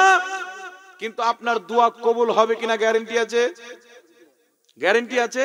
গ্যারান্টি থাকতো যদি আপনার জীবনে এই গ্যারান্টি থাকতো যে আমি জীবনে কোনোদিন সুদ খাইনি, আমি জীবনে কোনোদিন জুয়া খেলিনি, আমি জীবনে কোনোদিন কারোর 1 টাকা হারাম মেরে খাইনি, আমি জীবনে কোনোদিন যাকাতের মালকে রেখে লিলি যাকাত বিলিয়ে দিয়েছি, আমি জীবনে কোনোদিন ফসলের ওসুর রেখে দিনি পুরো বের করে বিলিয়ে দিয়েছি, এটার যদি গ্যারান্টি থাকতো তাহলে আপনার দোয়াও যে আল্লাহর দরবারে গ্যারান্টি, এটাও গ্যারান্টি থাকতো। থাকতো না বাবজি? কেন থাকতো জানেন? একটি হাদিস শুনেন, হাদিসটি হচ্ছে ইবনে মাজাহ শরীফের মধ্যে। নবী পাক সাল্লাল্লাহু আলাইহি সাল্লাম বলেন যে কিছু আল্লাহর এমন ওলি বান্দা থাকে, এমন আল্লাহর কিছু বান্দা থাকে যারা লেবাস পরে ফাটা পুরানা, মানুষ দেখে তাকে পাগল মনে করে। নবী পাক বলছেন কিন্তু তার মর্যাদা, তার ফজিলত, তার সম্মান আল্লাহর দরবারে এত বেশি থাকে, সেই বান্দা যেটাই বলে আমার আল্লাহ সেটাই করে। বলেন সুবহানাল্লাহ। ফাটা পুরানা কাপড়, ফাটা পুরানা কাপড় আমি আপনি দেখে পাগল মনে করছি, লোকটা তো পাগল, কিন্তু আল্লাহ দরবারে তার এত ফজিলত যে ওই ব্যক্তি যেটাই বলে দিবে আমার আল্লাহ সেটাই করবে। কেন? সে দুনিয়ার পাগল না, আল্লাহর প্রেমে পাগল, আল্লাহর মহব্বতের পাগল। কিন্তু আমরা যে আল্লাহর মহব্বতটা কি ভাবছি বুঝতে পারলাম না। এখন আমাদের ইয়াং সমাজ, আমার যুব সমাজের ভাইরা একটা মেয়েকে প্রেম করে, যদি সেই মেয়েটার সাথে বিবাহ না হয় অনেক দেখতে পাওয়া যায় গাছে ফাঁসি ঝুলে নেই, হয় কি হয় না বাবজি? এমন দেখতে পাওয়া যায় হাতকে কেটে রক্ত বের করে দেয়, এমন দেখতে পাওয়া যায় যে কত কি করে, বুক কেটে পর্যন্ত নাম লিখে রাখে কার, একটা মহিলা একটা ছেলের, একটা ছেলে একটা মেয়ের। এটা তাদের ভালোবাসা। কিন্তু আল্লাহকে যে আপনি মহব্বত করেন, যে আল্লাহ আপনাকে চোখ দিয়েছেন, যে আল্লাহ আপনাকে জবান দিয়েছেন, যে আল্লাহ আপনাকে হুঁশ দিয়েছেন, যে আল্লাহ আপনাকে সৃষ্টি করেছেন, আপনি সেই আল্লাহর মহব্বতে দুনিয়াতে কি করেছেন একবার চিন্তা করে দেখেছেন? আল্লাহর প্রেমে কি করেছেন? আরে দুনিয়ার প্রেমে তো গলায় দড়ি পর্যন্ত দিয়ে দেন, দুনিয়ার প্রেমে হাত কাটছেন, বুক কাটছেন, কলিজা কাটছেন, কত রকম কি করছেন। কিন্তু যিনি তোমাকে সৃষ্টি করেছেন, যে আল্লাহ তোমার মা চাইতে বেশি তোমাকে মহব্বত করে, যে আল্লাহ তোমার বাবা চাইতে বেশি তোমাকে মহব্বত করে, যে আল্লাহ তোমার স্ত্রী চাইতে বেশি তোমাকে মহব্বত করে, যে আল্লাহ তোমার ছেলে মেয়ে চাইতে বেশি তোমাকে মহব্বত করে, তুমি যদি একদিন ইনকাম করে নিয়ে এসে স্ত্রীকে না দাও, স্ত্রী তোমাকে ভাত রান্না করে দিবে না, তুমি আল্লাহর নামাজগুলিকে ছেড়ে দিচ্ছ, আল্লাহ তোমাকে খাবার দেওয়া বন্ধ করে না, রিজিক দেওয়া বন্ধ করে না, তুমি আল্লাহ বলেছেন সুদ খেও না, তুমি সুদ খাচ্ছ, তবু আল্লাহ তোমার প্রতি আযাব নাজিল করেনি। আল্লাহ বলছেন কোনোদিন তো আমার কাছে ক্ষমা চাইবে। তুমি জেনায় লিপ্ত হয়ে যাচ্ছ, আল্লাহ কোনোদিন তোমার উপরে আযাব দেয়নি, কারণ আল্লাহ বলছে বান্দা কোনদিন তো তুমি আমার কাছে ক্ষমা চাইবে। কারণ সারা পৃথিবীর মহব্বত একদিকে, আল্লাহর মহব্বত হচ্ছে আরেক দিকে। বল সুবহানাল্লাহ। আল্লাহ আমাদেরকে এত ভালোবাসে। ভাবছি আমরা কত বড় বড় গুনাহ করি। এই যে শাবে বারাত, শাবে মেরাজ, শাবে কদর, এই রাত্রিগুলি আল্লাহ কেন দিয়েছেন? আল্লাহ জানেন আমার বান্দা পাহাড় সমতুল্য গুনাহ করবে, কিন্তু লাইলাতুল কদরে, লাইলাতুল বারাতে, লাইলাতুল মেরাজে, জুমার রাত্রে, ঈদের রাত্রে, এই রাত্রিতে আমার বান্দার জন্য আমি একটি খাস রহমত করে দিলাম। যারা জেগে কান্না করে করে চোখের পানি ফেলে আমার কাছে তওবা করবে, আমি তার গুনাহ এমন ভাবে ক্ষমা করে দেব যেমন পানি দিয়ে মানুষের গা যখন ধুয়ে দেয় নোংরা লেগে থাকে না, আমি তার সমস্ত গুনাহ ক্ষমা করে দেব। জোরে বল সুবহানাল্লাহ। কিন্তু আমরা আল্লাহর দরবারে যাবো তেবি তো ভাবছি সামান্য দুনিয়ার কাম। চিন্তা করেন, একটা আধার কার্ডে যদি ভুল থাকে, বা রেশন কার্ড যেখান থেকে 2 কিলো চাল পাওয়া যায়, ওই রেশন কার্ডে যদি একটু ভুল থাকে, ডিলার বলছে এই ভুলটা সংশোধন করতে হবে, নচেত তোমাকে দেব না চাল। হরিহার পাড়া যেতে হবে, চলে গেল। হরিহার পাড়া গিয়েছে কম্পিউটারের দোকানে, তো কম্পিউটারের দোকানদার বলছে বিডিওর কাছে যেতে হবে, সেখানেও চলে গেল। বিডিও বলছে প্রধানের সাইন লাগবে, প্রধানের কাছে গিয়েছেন, প্রধান বলছে এ আপনার মেম্বারের সাইন লাগবে, মেম্বারের কাছেও গিয়েছেন, মেম্বার বলছে গ্রামের ইমাম সাহেবের আপনার সাইন লাগবে, তবু ইমাম সাহেবের কাছে চলে যাবে। 2 কিলো চালের জন্য এত মারামারি। আর আল্লাহ তোমার জন্য এত সুন্দর জান্নাত তৈরি করে রেখেছে, আল্লাহ তোমার জন্য এত সুন্দর জান্নাতের বাগান সাজিয়ে রেখেছে, যে জান্নাত যে ব্যক্তি একবার দেখে নিবে ওই ব্যক্তি দুনিয়া বলে ভুলে যাবে। যে জান্নাতের এত সৌন্দর্য, ওই জান্নাতে দুনিয়াতে আপনি তাকিয়ে আছেন সুন্দর জালসা কিভাবে দেখবো, সুন্দর বক্তা কিভাবে দেখবো, সুন্দর জিনিস কিভাবে দেখবো, কিন্তু আপনি যখন জান্নাতে চলে যাবেন, আল্লাহর কসম খেয়ে বলি ওই জান্নাতে সব চাইতে বড় নিয়ামত হবে আল্লাহ আপনাকে নিজের দিদার করাবে। বলুন সুবহানাল্লাহ। আল্লাহর দিদার করতে চান কি চান না বাবজি? জি, আমাদের বক্তব্য শোনার জন্য তো দূর দারাজ থেকে আপনারা চলে আসেন। জি, তাহলে আল্লাহ পাকের দিদার পাওয়ার জন্য আমাদেরকে আল্লাহু আকবার কবিরা কি করতে হবে? সৌদি আরব যেতে হবে, দুবাই যেতে হবে, কাতার যেতে হবে, বোম্বাই দিল্লি যেতে হবে। এইগুলো তো দুনিয়া কামাইয়ের জন্য যেতে হবে। আল্লাহর দিদার পাওয়ার জন্য মসজিদে যেতে হবে। as-salatu মিরাজুল মুমিনিন, নামাজ হচ্ছে মুমিনদের মেরাজ। সুবহানাল্লাহ। নামাজে আপনি দাঁড়িয়ে আছেন, আল্লাহর সাথে আপনার কথা চলছে, আপনি দেখেন না দেখেন আল্লাহ আপনাকে দেখছেন। আর এইভাবে দাঁড়াইতে হবে। আমার নবী বলেছেন তুমি এমন ভাবে নামাজ পড়ো যেন আল্লাহ এটা নিয়ত থাকে যে আল্লাহ আমাকে দেখছে। সর্বপ্রথম নবী বলছেন এমন ভাবে নামাজে দাঁড়াও যেমন তুমি আল্লাহকে দেখতে পাচ্ছ। তো আমাদের চোখ কোথায় আমরা আল্লাহকে দেখতে পাবো? জোরে বলেন। রাসূল পাক বলছেন এটা যদি না হয় তাহলে তুমি এমন ভাবে নামাজ পড়ো যেমন আল্লাহ তোমাকে দেখছে। এই ঈমান নিয়ে, আকীদা নিয়ে, বিশ্বাস নিয়ে নামাজে দাঁড়াও। বলেন সুবহানাল্লাহ।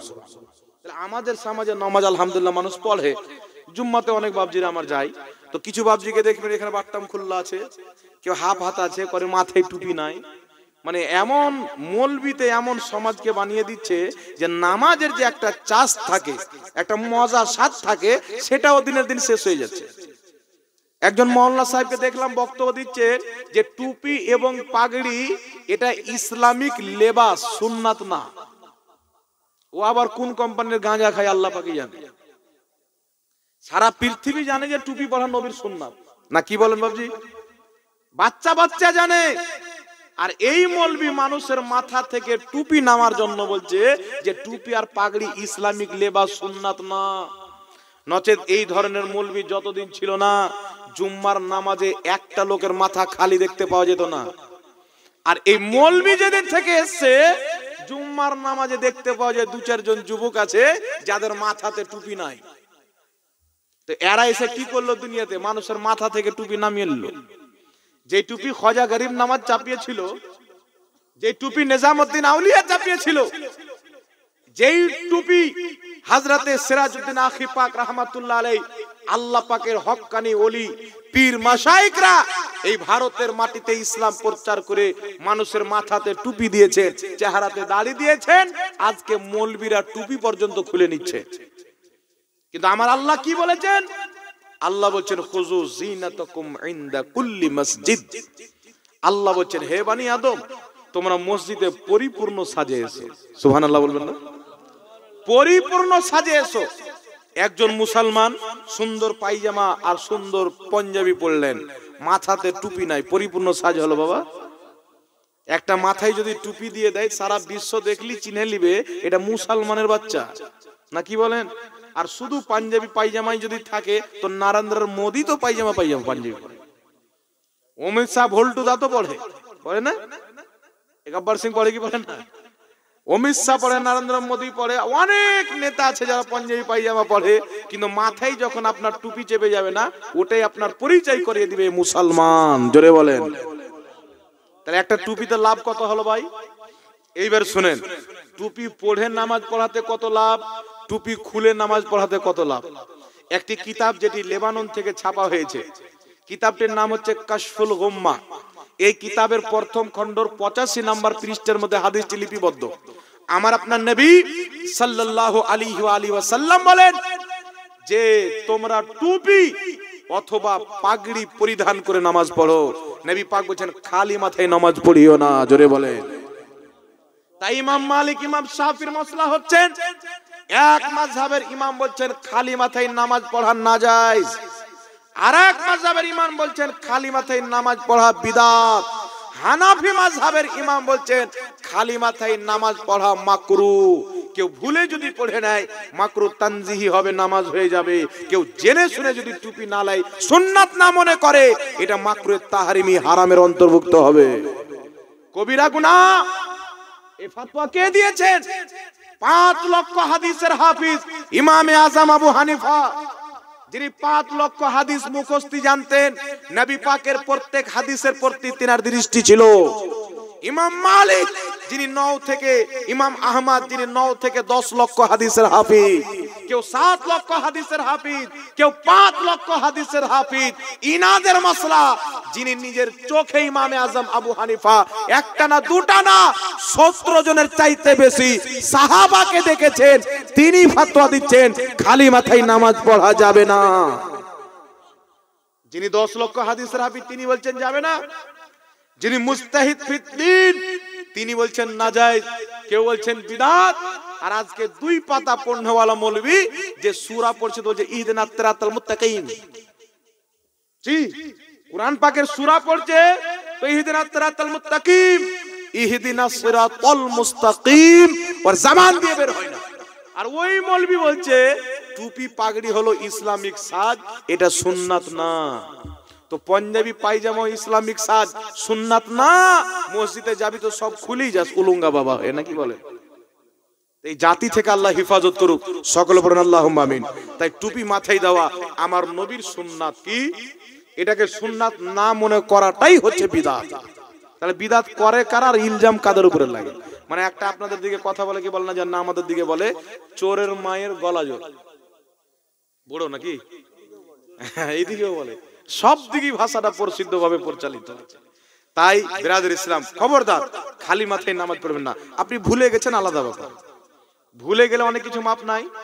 একজন ব্যক্তি রোজা আছে, ভুলে কিছু খেয়ে নিল, শরীয়ত বলে পেট ভরেও যদি খেয়ে লাই, ভুলে খাওয়ার পরে মনে পড়ছে যে আমি রোজা ছিলাম, তো ইসলাম বলছে ওর রোজা ভাঙবে না, কারণ এটা সে জেনে শুনে করেনি, ভুলে মাপ। সুবহানাল্লাহ বলেন। তাই ভুলে আপনি মাথায় না টুপি মনে করছেন আছে, দৌড়তে দৌড়তে গিয়ে নামাজে দাঁড়িয়ে গেলেন, তাড়াহুড়াতে জামাত ছুটে যাবে বলে আপনার নামাজ হয়ে যাবে। কিন্তু যদি জেনে শুনে না নেন তাহলে ক্ষতি হবে কি হবে না, জেনে বলেন। তার কারণে টুপি মাথায় দিবেন। খবরদার কোন মৌলবীর কথাতে কান দিবেন না বাবজি। শরীয়ত আজকে আসেনি, শরীয়ত 1450 বছর পূর্বে এসেছে। কত বছর পূর্বে? 1450 বছর পূর্বে এসেছেন। এইবার চলে আসেন বিরাদর ইসলাম, আরেকটি মাসলা আপনাদের সম্মুখে আমি ক্লিয়ার করে দিই। আমাদের মসজিদে আমিন নিয়ে ঝামেলা হয়, হাত বাঁধা নিয়েও ঝামেলা হয় না? আমি আমার মতন মৌলভী সাহেব বলছেন যে আমিন জোরে বলবে বলুক, যে আসতে বলবে বলুক, কোনো সমস্যা নাই। বললে কি হলো, কেন মুসলমান দ্বন্দ্ব করবো, ঠিক না? কিন্তু যেই ব্যক্তি আজকে আমিন বলছেন 5 বছর পরে জোরে আমিন ছিল, 10 বছর আগে ছিল, তাহলে দ্বন্দ্ব আমি লাগাচ্ছি না, যে জোরে আমিন বলছে ওই লাগাচ্ছে। জোরে বলেন। তাহলে ওকে সাইজ করা কি আমার অপরাধ হবে? জি, ওকে দেখাইতে হবে না যে আস্তে আমিন বলার হাদিস আছে, আর জোরে আমিন বলার চাইতে আস্তে আমিন বলাটা বেশি উত্তম। ফাতাওয়া হিন্দিয়ার মধ্যে 700 জন ফুকাহা আপনার ফতোয়া দিয়েছেন যে আস্তে আমিন বলাটাই হচ্ছে নবীর সুন্নাত। জোরে বলেন সুবহানাল্লাহ। এখন যেই ভাই আমার গাফলাতে পড়ে যার তার বক্তব্য শুনে আমিন বলে চিল্লায়, আমি বলবো ভাই এই মসজিদে তো জোরে আমিন হতো না, আপনি তো আজকে চালু করে দ্বন্দ্ব লাগালেন। তো আপনি হাদিস পাননি, আপনার কর্তব্য ছিল একজন ভালি আলিমের কাছে যাওয়া, যে আলিমরা আস্তে আমিন বলতে বলে আস্তে বলে। আপনার কর্তব্য ছিল যে আমাকে সহি হাদিস দেন, যে আমি আস্তে আমিন বলতে হবে। যদি আপনাকে না দিতে পারতো আর আপনি জোরে আমিন বলতেন তো আলাদা হতো, ঠিক না? আর এ কোথায় ইউটিউবে শুনলে, যার সাথে তার কোনোদিন সাক্ষাৎ নাই, তার সাথে কথাবার্তা নাই, তার সাথে আলোচনা নাই, তার সামনে গিয়ে ওকে কোনো ভাও দিবে কি দিবে না, ওর কথা শুনে জোরে আমিন বলতে আরম্ভ করলো। আর যার পিছে পড়ছে ওর কথা শুনে আসতে পড়ে না। বুঝতে পারছেন? তার কারণে কিয়ামতের ময়দানে এমন লোক থাকবে, নামাজ পড়েছে 60 বছর, আল্লাহ দাঁড় করাবে বেনামাজির কাতারে। কার কাতারে? বেনামাজির কাতারে। কেন? এই জন্য যে নামাজ পড়েছে কিন্তু ভুল ভাল আকীদা নিয়ে পড়েছে। ইমাম সাহেবের পিছনে পড়েছে, গালি ইমাম সাহেবকে দিয়েছে। ইমামের পিছনে নামাজ পড়লে বাইরে এসে ইমামকে গালি দিতে লাগলো, ইমাম সাহেবের কথা শুনলো না, ইমাম সাহেবের ফতোয়াকে মানে না। আর কেন জানেন? শুনেন, একটি কথা মনে রাখবেন, সাহাবায়ে কেরাম আমার নবীর পিছনে নামাজ পড়তেন, আমিন আস্তে বলতেন। কিসে বলতেন? আস্তে। আচ্ছা আপনি বলেন তো বাবজি, আমি ধরেন ইমাম আছি, আপনারা সবাই মুক্তাদি আছেন, আমি ওয়ালা দাল্লিন পাঠ করলাম, আমিন বললাম, আপনারা সবাই মিলে যদি জোরে আমিন বলেন তো আমার আওয়াজ চাইতে আপনাদের আওয়াজ বেশি হবে কি হবে না? অবশ্যই বেশি হবে। এবার আমার নবী ধরেন আমিন বলেছেন, সাহাবায়ে কেরাম সবাই মিলে যদি জোরে আমিন বলে, একটা হাদিস দেওয়া হয় না যে সাহাবায়ে কেরাম এত জোরে আমিন বলতেন মসজিদ গুম গুম করতো, তাহলে সাহাবায়ে কেরামের আওয়াজ আমার নবীর আওয়াজ চাইতে বেশি হয়েছে কি হয়নি? কথা অনুযায়ী। কিন্তু কুরআন পাক কি বলছেন? আল্লাহ পাকের কুরআন বলছেন, ইয়া আইয়ুহাল্লাযীনা আমানু লা তারফাউ আসওয়াতাকুম ফাওকা সাওতিন নবী ওয়ালা তাজহারু লাহু বিল কওলি কাজহরি বাদিকুম লিবাদিন আন তাহবাতা আমালুকুম ওয়া আনতুম লা তাশউরুন। জোরে বলেন সুবহানাল্লাহ। একজন সাহাবী নবীর দরবারে বসে আছেন, অনেক সাহাবী আছেন। একজন সাহাবী কানে একটু কম শুনতেন। যেই বান্দা কানে কম শুনে তার আওয়াজ জোরে হয় কি হয় না বাবু? তো কথা বলতে গিয়ে নবীর দরবারে ভালো কথা চলছেন, উনার আওয়াজটা সামান্য নবী পাকের আওয়াজ চাইতে উঁচু হয়ে গেল। আমার আল্লাহ আয়াত নাজিল করে বলছেন, হে ঈমানদার খবরদার, তোমার আওয়াজ যেন আমার নবীর আওয়াজ চাইতে উঁচু না হয়, নচেত তোমার জীবনের সমস্ত আমল ধ্বংস হয়ে যাবে, তুমি টের পাবে না, তুমি বুঝতে পারবে না। এখন এই কুরআন পাকের আয়াত অনুযায়ী আমার নবীর পিছনে সাহাবায়ে কেরাম যদি চিল্লা আমিন বলে থাকে, তাহলে এই কুরআন পাকের আয়াত অনুযায়ী সাহাবার ইবাদত আছে না গেছে? তাহলে কুরআন পাকের আয়াত অনুযায়ী এটা কোনোদিন সম্ভব হয় না যে নবী বলবেন আস্তে আমিন আর সাহাবা বলবে জোরে আমিন। সাহাবার আওয়াজ নামাজের মধ্যে থাকলেও নবীর চাইতে কম থেকেছেন, নামাজের বাইরে থাকলেও নবীর চাইতে কম থেকেছেন। এটা কুরআনের হুকুম, আর কুরআনের হুকুম সাহাবা অক্ষরে অক্ষরে পালন করেছেন। বুঝতে পারছেন কথা আমার? এবার আমি দুটো হাদিস আপনাদেরকে দেব, যে আমরা যে নামাজ পড়ি আস্তে আমিন যুগ যুগ থেকে, এটা আমাদের নবীর নামাজ। সুবহানাল্লাহ বলেন। কার নামাজ? আমাদের নবীর নামাজ। এটা রাসূল করিম সাল্লাল্লাহু আলাইহি ওয়াসাল্লাম হাদিস শরীফ শুনেন, হাকিম আল মুস্তাদরাক আলা সহিহাইন কিতাবের মধ্যে হাদিস। হাদিসটি কি? হযরতে আলকামা ইবনে ওয়াইল ইবনে হুজার তিনি নিজের পিতা থেকে বর্ণনা করেন। কি বর্ণনা করেন? নিশ্চয় নবী পাক পাঠ করলেন। কি পাঠ করলেন? গায়রিল মাগদুবি আলাইহিম ওয়ালাদ-দাল্লিন ফাকালা আমিন। নবী পাক সাল্লাল্লাহু আলাইহি ওয়াসাল্লাম পাঠ করলেন ওয়ালাদ-দাল্লিন, তারপরে বললেন আমিন। সাহাবী বলছেন খাফাদা বিহা সাউতাহু, নবী পাক যে আমিন বললেন তো অনেক আস্তে, জোরে বলেন, অনেক আস্তে আমিন বললেন। ইমাম হাকিম বলছেন হাদা হাদিসু সহিহুন, নবী আস্তে আমিন বলেছেন, এই হাদিসটা সহিহ। জোরে বলেন সুবহানাল্লাহ। তাহলে আমরা আস্তে আমিন বললাম তো নবীর সহিহ হাদিস আমল করলাম না, কেন ঝামেলা লাগাচ্ছেন মসজিদে এসে? বলে তো কিছু লোক মনে করে কি জানেন, যে আস্তে আমিন বলা বিদআত আর জোরে আমিন বলা সুন্নাহ। তাহলে নবীর সহিহ হাদিসে আছে, সেটাকে কেউ বিদআত মনে করে যদি জোরে আমিন বলে, ওর আমিন জোরে বলাটা হারাম হবে। সহিহ হাদিসকে যদি বিদআত মনে করে তো, তাই বিরাদর ইসলাম খবরদার, আহলে সুন্নাত ওয়াল জামাত আমরা হানাফি মাযহাবকে মাননেওয়ালা, হানাফি মাযহাবের অনুসারী, আমরা আস্তে আমিন বলি, সহিহ হাদিসে আছে। নাভির নিচে হাত বানি, সহিহ হাদিসে আছে। আর এটা আমি চ্যালেঞ্জ করেছি 1 বছর থেকে, যে বুকের উপরে হাত বানার কেউ যদি একটা হাদিস দেখাতে পারে সহিহ মারফু হাদিস, আমি গুনাহগার, তাকে 5 লক্ষ টাকা পুরস্কার দেব। 1 বছর থেকে আমার চ্যালেঞ্জ আছে। কিন্তু আমাদের সমাজে দ্বন্দ্ব কে লাগাচ্ছে বাজি? আমরা লাগাচ্ছি। হ্যাঁ, সবাই নাভির নিচে হাত বাঁধছে যুগ যুগ থেকে। দুটা ছেলেকে চটি বই দিয়ে গুমরা করে দিল, এ বুকের উপরে হাত বাঁধবে, আমিন বলবে জোরে। মুসাল্লির ধ্যান আল্লাহর দিকে কি থাকবে, আর আমিনের দিকে চলে যায়। তাহলে আমাদের লোককে যদি আমরা সঠিকটা বুঝাই তো দ্বন্দ্ব আমরা করলাম নাকি? তো মানুষ, এই জন্য আমার নবী বলেছেন মুসনাদ আহমদের মধ্যে হাদিস, রাসূল পাক বলছেন কিয়ামতের পূর্বে এমন একটি জামানা আসবে, মানুষ মিথ্যাটাকে সত্য হিসেবে গ্রহণ করবে আর সত্যটাকে মিথ্যা হিসেবে বাদ দিয়ে দিবে। এরকম হচ্ছে কি হয় না বাবজি? কিন্তু সবাই হয়ে গেলে কি আর দুনিয়া থাকবে? জি, কিছু কিছু লোক হচ্ছে, আর এটা কিয়ামতের আলামত। নবী পাক বলেছেন 73 ফিরকা হবে, একটি জান্নাতি। কটি?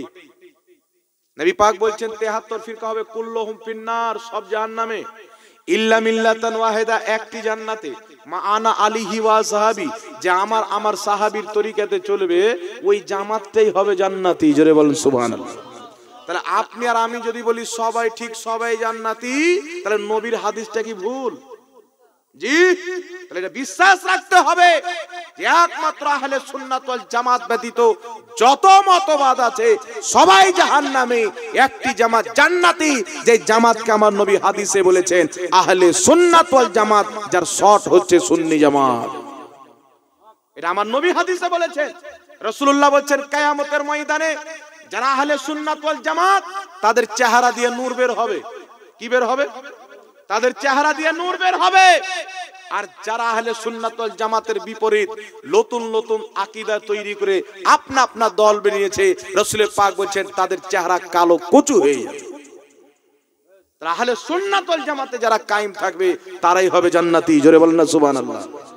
তার কারণে এই দুনিয়াতে যারা বেলায়েত পেয়েছে, খাজা গরিব নওয়াজ রাহমাতুল্লাহ আলাইহি, তিনি হচ্ছেন আহলে সুন্নাত ওয়াল জামাতের লোক। নিজামউদ্দিন আউলিয়া আহলে সুন্নাত ওয়াল জামাতের লোক। গাউসে সামদানি আহলে সুন্নাত ওয়াল জামাতের লোক। যত আউলিয়ায়ে কেরাম দুনিয়াতে আল্লাহর ওলি হয়েছেন, সবাই ছিল আহলে সুন্নাত ওয়াল জামাত, সুন্নি জামাতের লোক। জোরে বলেন সুবহানাল্লাহ। আচ্ছা বলেন তো বাবজি, আমাদের পূর্বপুরুষ যখন তারিখ পড়বেন, অনেকেরই হয়তো কেউ কেউ সৌদি আরব থেকে যদি এসে থাকে, অন্য অন্য জায়গা থেকে এসে থাকে, আলাদা ব্যাপার। যারা ভারতের মুসলমান আছে, তাদের বাপ দাদা যখন পূর্বে যাবেন, কেউ মূর্তি পূজাতে লিপ্ত ছিল, কেউ সূর্য পূজাতে লিপ্ত ছিল, কেউ চন্দ্র পূজাতে লিপ্ত ছিল। আমাদেরকে ইসলাম কে নিয়ে এসে দিয়েছে? আমার নবী সাল্লাল্লাহু আলাইহি ওয়াসাল্লাম মঈনুদ্দিন চিশতিকে পাঠিয়েছিলেন ভারতের মাটিতে। খাজা মঈনুদ্দিন চিশতি রাহমাতুল্লাহ আলাইহির হাতে একটা না দুটা না 90 লাখ বুতের পূজারী আল্লাহর পূজারী হয়েছে। কলমা পাঠ করেছেন কত লাখ? 90 লাখ। আমরা যখন ইসলামের তারিখকে পড়ি, কোরআনকে পড়ি, হাদিসকে পড়ি, তো আল্লাহ তাবারাক ওয়া তাআলার দ্বীনকে পৃথিবীর মাটিতে ছড়িয়েছেন যারা আল্লাহর ওলি। জোরে বলেন সুবহানাল্লাহ। কিন্তু এখন আমার মতন কিছু দাঁড়িওয়ালা মৌলবি নাই, বলছে ওলি বলা হারাম, পীর মানা হারাম। কেন হারাম? বলছে পীর গাঁজা খায়। তো গাঁজা খায় তো পীর কি করে হলো? না কি বলেন বাবজি? গাঁজা খায় তো পীর কি করে হলো? কেউ যদি পীর মুরিদের নামে ভণ্ডামো করে, মুরিদকে পায়ে সাজদা করায়, তাহলে ওকে পীর মানা যাবে? ও তো মুসলমান আছে কিনা সন্দেহ আছে, তো পীর কি করে হলো? পীর কোন পীর মানা যাবে? যে নিজের মুরিদদেরকে আল্লাহর ভয় শিখাবে, যে মুরিদের অন্তরকে পরিষ্কার করে তার কলবে আল্লাহ তাবারাক ওয়া তাআলার নূরের তাজাল্লিয়াতের মারকাজ বানাবে, তারাই হচ্ছে আসল পীর। বলেন সুবহানাল্লাহ। আপনি বলেন তো বাবজি, একটা হাসওয়াকে যখন আপনি আগুনে ভরবেন, তো কিছুক্ষণ পর যখন বের করবেন, তো আগুন নিজের রং হাসওয়ার উপরে চাপিয়ে দিয়েছে। চাপায় কি চাপায় না? হাসওয়াটাকে বের করবেন, দেখবেন আগুন আর হাসওয়াতে কোনো ফারাক নাই, দুটোতেই আগুন চলচল করছে। মানে আগুন হাসওয়ার উপরে নিজের কবজা করে নিয়েছে। তো একজন আল্লাহওয়ালা, যে অরিজিনালি হক্কানি আল্লাহওয়ালা, আপনি তার সান্নিধ্যে যদি থাকেন, তার নিসবতে যদি থাকেন, সেও আপনাকে আল্লাহওয়ালা বানাবে। সে আপনাকে কি বানাবে? আল্লাহওয়ালা বানাবে। আর এইদিকে মুড়ি পিরি মুড়ি এখন অনেক বেরিয়েছে না ব্যবসা, মুরিদ হয়ে যাও, মাসের মাস টাকা নিয়ে এসো আর যাও, এরকম ব্যবসা চলছে কি চলে না? তো ব্যবসাওয়ালার বাইকেট করতে হবে, তার কারণে জিনিসটাকে হারাম বলা যাবে? জোরে বলেন। আপনাদের এলাকাতে 2-3টা মসজিদের ইমাম সাহেব ফজরে বলছে যে আজকে আমরা বিনা উজুতে নামাজ পড়িয়ে দিয়েছি, তাহলে নামাজ পড়াটাই হারাম হয়ে যাবে নাকি? হ্যাঁ না, ইমাম সাহেবকে সচেতন হতে হবে যে উজু করে নামাজ পড়াইতে হবে, না কি বলেন? তো ডুপ্লিকেট মাল বাদ দিতে হবে, তার কারণে অরিজিনাল মালকে ছাড়া। এই বলে যে দুনিয়াতে অরিজিনাল পীর নাই, আল্লাহর ওলি নাই, এটা হতে পারে? তাই আমি বলছি শুনেন, পবিত্র কোরআন পাককে ওঠান বাকি। আমি বলছি কোরআন হাদিসের দ্বীনকে মানেন। আল্লাহর কোরআন সূরাতুল ফাত্তাহ আয়াত নাম্বার 10 পড়েন। আল্লাহ বলছেন, মেহবুব, যারা তোমার হাতে বাইত করে, আমি আল্লাহর হাতে বাইত করে। বলুন সুবহানাল্লাহ। তাহলে কি বুঝলেন? যে আমার নবীর হাতে সাহাবায়ে কেরাম মুরিদ হয়েছে। সূরা মুমতাহিনার আয়াত নাম্বার 12 পড়েন।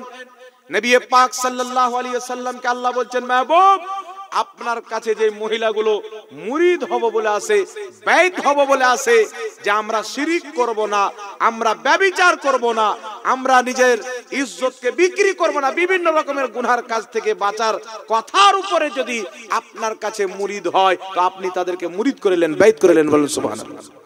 তাহলে কোরআন পাকে বাইত আছে না নাই? তো কেউ যদি বলে পীরি মুরিদি ইসলামের নাই, তাহলে ও কোরআন পড়েছে? কোরআন পড়েনি। এইবার চলে আসেন নবী পাক সাল্লাল্লাহু আলাইহি ওয়াসাল্লামের পরে হযরতে আবু বকর সিদ্দিকের কাজ হযরতে উমর ফারুক গিয়েছেন।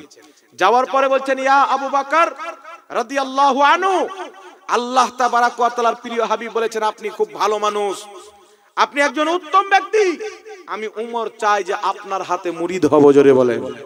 হযরতে আবু বকর সিদ্দিক হযরতে উমরকে মুরিদ করলেন। সুবহানাল্লাহ বলবেন না? তাই আমরা যখন তারিখ পড়ি, একজন ব্যক্তি আছেন যাকে আমরা বড় পীর বলে চিনি, সবাই মানে কি মানে না বাবজি? সৈয়দ আব্দুল কাদের জিলানী রহমাতুল্লাহ আলাইহি, যিনাকে গৌসে আজমও বলা হয়। তাহলে ইনাকে সবাই মানে কি মানে না?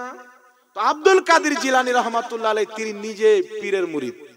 তিনার পীরের নাম হচ্ছে আবু সাইদ মাখজুমি রহমাতুল্লাহ আলাইহি। সুবহানাল্লাহ। খাজা মঈনুদ্দিন চিশতি রহমাতুল্লাহ আলাইহিকে সবাই মানে কি মানে না? তিনি পীরের মুরিদ। তিনার পীরের নাম হচ্ছে খাজা উসমান হারুনি রহমাতুল্লাহ আলাইহি। সুবহানাল্লাহ বলেন। তাহলে পীরি মুরিদি যদি হারাম হয় তারা আল্লাহর ওলি কি করে হলো? হারাম কাজ করলে আল্লাহর ওলি হয় না আল্লাহর দুশমন হয়? জি, দুশমন হয়। শুনেন, আল্লাহ তাবারাক ওয়া তাআলা এই জমিনের মাটিতে দেওবন্দি, বেরেলি, ওয়াহাবি, আমি এইগুলো চাই না। আমি যখন ইতিহাসকে পড়ি, যিনি দেওবন্দ মাদ্রাসা প্রতিষ্ঠা করেছেন, দেওবন্দ মাদ্রাসা তৈরি করেছেন, তিনার নাম হচ্ছে কাসিম নানতাবি। কাসিম নানতাবি সাহেব পীরের মুরিদ। তিনার পীরের নাম হাজী ইমদাদুল্লাহ মুহাজির মাক্কি। সুবহানাল্লাহ বলবেন না? যে তাবলিগি জামাত একটা সংগঠন নয়, দেওবন্দি জামাতের তাবলিগি জামাত। তাহলে এই জামাতকে যিনি তৈরি করেছেন ইলিয়াস কান্ধওয়ালি সাহেব, ইলিয়াস কান্ধওয়ালি সাহেব হচ্ছে রশিদ আহমদ গাঙ্গুহির মুরিদ। তাহলে কেউ যদি তাবলিগি জামাত থেকে এসে বলে পীর মানা হারাম, তাহলে ওর যে বানিয়েছে তাবলিগি জামাত উনি তো নিজেই পীরের মুরিদ। তাহলে হারামকারীর ব্যক্তির জামাতে কেন গেল তুই? না কি বলেন? বুঝতে পারছেন কথা আমার? তাহলে দ্বন্দ্ব কে করলো বাবজি? দ্বন্দ্বটা কে করলো বলে? তাই খবরদার, যারা হক্কানি ওলি আছে, হক্কানি আল্লাহ ওয়ালা আছে, তাদেরকে মানতে হবে। যারা শরীয়ত বিরোধী কর্ম করে তাদেরকে কোনোদিন মানা যাবে না। আর জোরে বলতে হবে সুবহানাল্লাহ। একবার দুরূদ শরীফ পাঠ করেন, আল্লাহুম্মা সাল্লি আলা সাইয়্যিদিনা মাওলানা মুহাম্মদ ওয়া আলা আলি সাইয়্যিদিনা মাওলানা মুহাম্মদ সাল্লাল্লাহু তাআলা আলাইহি ওয়াসাল্লাম। আরেকটি কথা বলি বাবজি আপনাদেরকে। একটি কথা হচ্ছে যে এখন একটা নতুন জিনিস, আপনারা হয়তো এখানে আমার বাপের বয়সের, আমার বাবার বয়সের চাইতে বলেছেন। আমার বাবার বয়স হলো 52 বছর। তো আমার বাপের চাইতে বেশি বয়সের লোক এখানে আছেন। যুগ যুগ থেকে মানুষ মৃত্যু ব্যক্তিকে যখন মাটি দেয় একটা দোয়া পাঠ করে। দোয়াটা কি? আয়াত কোরআন পাকের, মিনহা খলাকনাকুম ওয়া ফিহা ওয়া মিনহা নুখরিজুকুম তারাতান উখরা। আপনারা পাঠ করেন? এখন কিছু হাওয়া চলেনি যে এই আয়াত পড়ে মাটি দেওয়া বিদআত। মানে কিছু লোককে বিদআতের না ভূত চেপেছে, ভূত। বিদআত আর শিরকের, মানে যারা শিরিক করে তাদেরকে ছেড়ে দিয়েছে, আর যারা আল্লাহর ইবাদত করে তাদের উপরে শিরকের ফতোয়া মারছে। মানে ওখানে মারলে তো পড়বে মুখ কি, মুসলমান তো কিছু বলতে পারে না, একই বল নাকি? তো মিনহা খলাকনাকুম বলে এই যে আয়াত মাটি দেওয়ার সময় আমরা যুগ যুগ থেকে পাঠ করি। বর্তমানে কিছু লোক বলে যে এটা পাঠ করা বিদআত। তাহলে ওর ফতোয়া অনুযায়ী যুগ যুগের মুসলমান সবাই বিদআত করে জাহান্নামে চলে গেছে। বুঝতে পারছেন? তাহলে সবাই যখন জাহান্নামে গিয়ে গেছে, তা আমরা জান্নাতে গিয়ে করব কি? না কি বলেন? আর কিছু লোকের একটু সামাজিক জ্ঞান নাই, এ শূন্য, এর বাপরে জাহান্নামে যেতে হবে, ওই পাঠ করা বাদ দিয়ে দিল। কিন্তু আর যদি একটু জ্ঞান থাকতো তাহলে সে বুঝে নিত যে নবী পাক জামাতের সাথে হতে বলেছে। জামাত মানে কি? বেশি সংখ্যা যাদের থাকবে, আল্লাহর নবী বলেছেন ওই দিকে থাকি হতো। বুঝতে পারছেন কথা আমার? আর যদি সংখ্যা কমও থাকে তো যারা হক কথা বলবে আমার কোরআন হাদিস অনুযায়ী তাদের পক্ষে থাকে। তো একটা তো মানুষকে আল্লাহ বিবেক দিয়েছেন যে যুগ যুগ থেকে চলে আসছেন, এতদিন কি কোরআন হাদিস ছিল না? এতদিন কি ইসলাম ছিল না বাবা? ইসলামটা কি আজকে অবতীর্ণ হয়েছে? না, ইসলাম 1450 বছর পূর্বে, যারা 1450 বছর পূর্বের ইসলামকে মানে তারা এখন পর্যন্ত মাটি দেওয়ার সময় মিনহা খলাকনাকুম পাঠ করে। আর যারা পুরাতন ইসলামকে বাদ দিয়ে নতুন দল চালু করেছে তারা বলে এটা পাঠ করা বিদআত। কিন্তু আমি আপনাদেরকে দলিল দিচ্ছি 1450 বছর পূর্বের। কত বছর পূর্বের? 1450 বছর পূর্বের সুনানুল কুবরা লিল বাইহাকির মধ্যে হাদিস, নবী পাক সাল্লাল্লাহু আলাইহি ওয়াসাল্লামের মেয়ে উম্মে কুলসুম যখন ইন্তেকাল করলেন তো আমার আপনার নবী সাল্লাল্লাহু আলাইহি ওয়াসাল্লাম তিনাকে দাফন করার সময় পাঠ করেছিলেন মিনহা খলাকনাকুম ওয়া ফিহা নুঈদুকুম ওয়া মিনহা নুখরিজুকুম তারাতান উখরা। বলেন সুবহানাল্লাহ। এখন কি করা হচ্ছে জানেন? এটাকে বিদআত বানানোর জন্য এই হাদিসটাকে বানানো হচ্ছে দঈফ। কি বানানো হচ্ছে?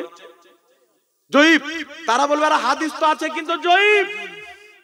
কিন্তু শুনেন, জয়ীফ হাদিস বললে যে মানা যাবে না এই কথাটা সঠিক কথা না। কারণ জয়ীফ হাদিস মানে হচ্ছে দুর্বল হাদিস, একেবারে হাদিস না। জয়ীফের মানে এই মানা না। জয়ীফ মানে ও হাদিস কিন্তু দুর্বল। তাই ইমাম নববী রাহমাতুল্লাহ আলাইহি নিজের কিতাব আল আজকারের মধ্যে লিখেছেন জয়ীফ হাদিসে আমল করা মুস্তাহাব। বলেন সুবহানাল্লাহ। ইমাম মুল্লা আলী কারি রাহমাতুল্লাহ আলাইহি লিখেছেন যে সমস্ত মুহাদ্দিসিনের ঐক্যমত হয়েছে, ইত্তেফাক হয়েছে, ইজমা হয়েছে যে জয়ীফ হাদিস আমলের ক্ষেত্রে গ্রহণযোগ্য। বলেন সুবহানাল্লাহ। জয়ীফ হাদিস ও হাদিস, কিছু রাবির দুর্বলতা থাকার কারণে হাদিসটিকে জয়ীফ বলা হয়, কিন্তু হাদিস নবী পাকের। বলেন সুবহানাল্লাহ। আর ফুকাহায়ে কেরামের মসলা হচ্ছে, ফুকাহায়ে কেরামের মত হচ্ছে যে মৌলবীর ফতোয়ার চাইতে বেশি ভালো যে তুমি নবীর জয়ীফ হাদিস আমল করো। বুঝতে পারছেন কথা আমার? তো এই হাদিসে আমল করা যাবে কি যাবে না এই ফয়সালা আজকের মৌলবী করবে না, পূর্বের ইমামগণ করে দিয়েছেন। পূর্বের ইমাম কে? পূর্বের বিখ্যাত ইমাম যাকে সারা পৃথিবীর মুসলমান মানে, তিনার নাম হচ্ছে ইমাম নববী রাহমাতুল্লাহ আলাইহি। কি নাম? ইমাম নববী রাহমাতুল্লাহ আলাইহি নিজের কিতাব আল আজকার, বেইরুত লেবাননের ছাপ, এই কিতাবের মধ্যে লিখছেন যে মিনহা খলাকনাকুম ওয়া ফিহা নুঈদুকুম ওয়া মিনহা নুখরিজুকুম তারাতান উখরা। এই মাটি দেওয়ার সময় এই আয়াতটি পাঠ করা এটা হচ্ছে মুস্তাহাব কাজ, নেকির কাজ। জোরে বলেন সুবহানাল্লাহ। এটা কিসের কাজ? মুস্তাহাব। আর মুস্তাহাব কাজ করলে নেকি পাবেন, উত্তম কাজ, ভালো কাজ। তাহলে উত্তম ভালো কাজকে কেউ যদি বিদআত বলে বাবজি, ও মৌলবী মানুষকে দিন দেখাচ্ছে না রাত্রি দেখাচ্ছে, সঠিক পথ দেখাচ্ছে না বেঠিক পথ দেখাচ্ছে, চিন্তা করে।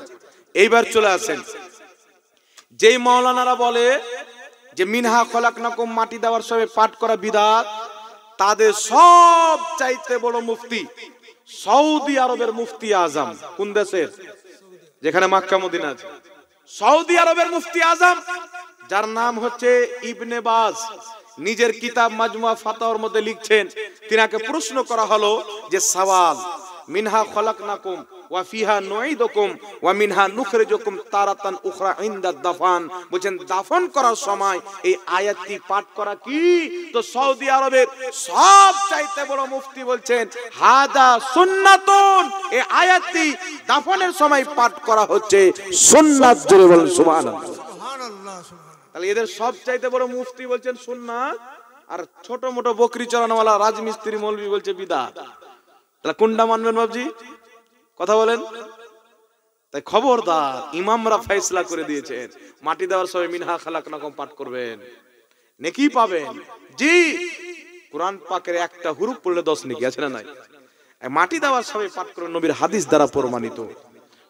মুহাদ্দিসিনদের ফতোয়া আছে যে মাটি দেওয়ার এটা দোয়া। জোরে বলেন সুবহানাল্লাহ। এখন মানুষকে বলবে বিসমিল্লাহ বলে মাটি দিবে, তো আমরা দোয়াটা পাঠ করার আগে বিসমিল্লাহ বলি না? জি, আমরা বিসমিল্লাহ বলি, এটাও নেই। তোমাদের মত না যে একটা হাদিস নিলাম একটাকে বাদ দিয়ে দিলাম। এইরকম মুনাফিকি, এইরকম দুগলা চেহারাওয়ালাকে আল্লাহ পছন্দ করে না। যারা এক হয়ে ডাঙ্কার চোটে কঠোর ঈমানওয়ালা হয়, আল্লাহ তাদের কি পছন্দ করে একটু জোরে বলতে হবে সুবহানাল্লাহ। আল্লাহ আমাদেরকে তৌফিক দান করুক। সকলে বলেন আল্লাহুম্মা আমিন। আল্লাহুম্মা আমিন। আরেকটি কথা বয়ান করে দিই বাবজি। আরেকটি কথা হচ্ছে যে শাবে বারাতে হালুয়া রুটি আপনাদের দিকে হয় নাকি? হালুয়া রুটি হয় না? আগে বেশি হতো, এখন একটু কমেছে। আগে বেশি হতো, এখন কমেছে। এই তো ফাতোয়াবাজি শুরু হয়েছে। জি, আর কিছু মানুষের মধ্যেও ভুল আছে। কি ভুল আছে জানেন? কিছু মানুষ মনে করে যে সাবে বারাত আসলে মানে হালুয়া রুটি খেললাম বাস হয়ে গেল, এটা মনে করে না? তো এই ধারণা করে হালুয়া রুটি করা হচ্ছে ভুল। কিন্তু ধারণা কিরকম রাখতে হবে যে সাবে বারাত এটা হচ্ছে ইবাদতের রাত্রি। কিসের রাত্রি? ইবাদতের রাত্রি। দিনের বেলা রোজা রাখো, রাত্রিতে ইবাদত করো, এটা অসংখ্য হাদিস দ্বারা প্রমাণিত। এই আমলটি থাকলো হালুয়া রুটির খাওয়ার কথা, তো রুটিও আমার নবী খেয়েছেন, হালুয়াও খেয়েছেন। যেমন ইবনে মাজাহ শরীফের মধ্যে হাদিস আছেন, আর যেই অধ্যায়ে হাদিসটি আছে অধ্যায়টার নাম হচ্ছে বাবুল হালুয়া, হালুয়া খাওয়ার পরিচ্ছেদ। মানে বাবি বেঁধেছেন, পরিচ্ছেদ কায়েম করেছেন হালুয়ার উপরে। قالت আয়েশা সিদ্দিকা রাদিয়াল্লাহু তাআলা আনহা কানান নবী সাল্লাল্লাহু আলাইহি ওয়াসাল্লাম ইউহিব্বুল হালওয়া ওয়াল আসালা। আয়েশা রাদিয়াল্লাহু তাআলা আনহা বলছেন যে আমার নবী সাল্লাল্লাহু আলাইহি সাল্লাম হালওয়া খেতে এবং মধু খেতে খুব ভালোবাসতেন। সুবহানাল্লাহ। কি করতেন? খুব ভালোবাসতেন। তো কেউ যদি মনে করে যে আজকের দিনটা হচ্ছে ইবাদতের রাত্রি, ফজিলতপূর্ণ রাত্রি, আজকে খাবারটাও খাবো নবীর সুন্নাত মোতাবেক, হালুয়া রুটি করে নিজে খাই, গরিব গারবাকে খাওয়াও, এটাও নেকির কাজ কি কাজ না? বুখারী শরীফ প্রথম খণ্ড প্রথম অধ্যায় কিতাবুল ঈমান হাদিস নাম্বার 12, সৌদি আরবের ছাপ। এই বুখারী শরীফের হাদিস নাম্বার 12 এর মধ্যে লেখা আছে, নবী পাককে একজন সাহাবী জিজ্ঞাসা করছেন, ইয়া রাসূলুল্লাহ আইয়ুল ইসলামে খায়রান, ইসলামের উত্তম আমল কি? তো আমার আপনার নবী বলছেন তুতঈমুত তাম ওয়া তাকরাউস সালাম, ইসলামের উত্তম আমল হলো মানুষকে সালাম করা, মানুষকে খাওয়া দাওয়া করা। জোরে বলেন।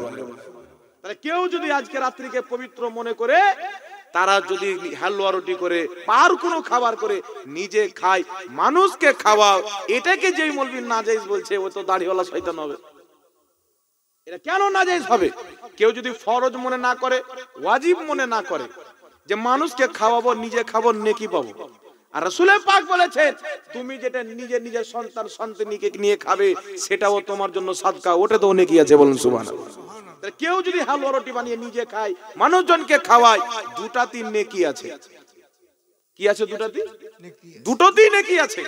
কারণ নবী পাক সাল্লাল্লাহু আলাইহি ওয়াসাল্লাম হালুয়া রুটি খেয়েছে। আর কিছু লোক হয়তো বলে নাকি, আমি আজ পর্যন্ত শুনিনি, যারা একে বন করতে যায় তারা বলে যে নবীর দাঁত ভেঙে চলতে হালুয়া রুটি খেয়েছিল। এটা কে বলেছে আমি জানি না, আমি কিন্তু কোনো কিতাবে পাইনি যে দাঁত ভেঙেছিল।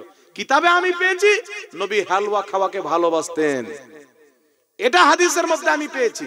তাই শাবে বারাতে হোক, ঈদের দিনে হোক, যে কোনো দিনে হোক, যারা হালুয়া খাবে এটা নবী ভালোবাসতেন, এটা 100% জায়েজ। বলেন সুবহানাল্লাহ।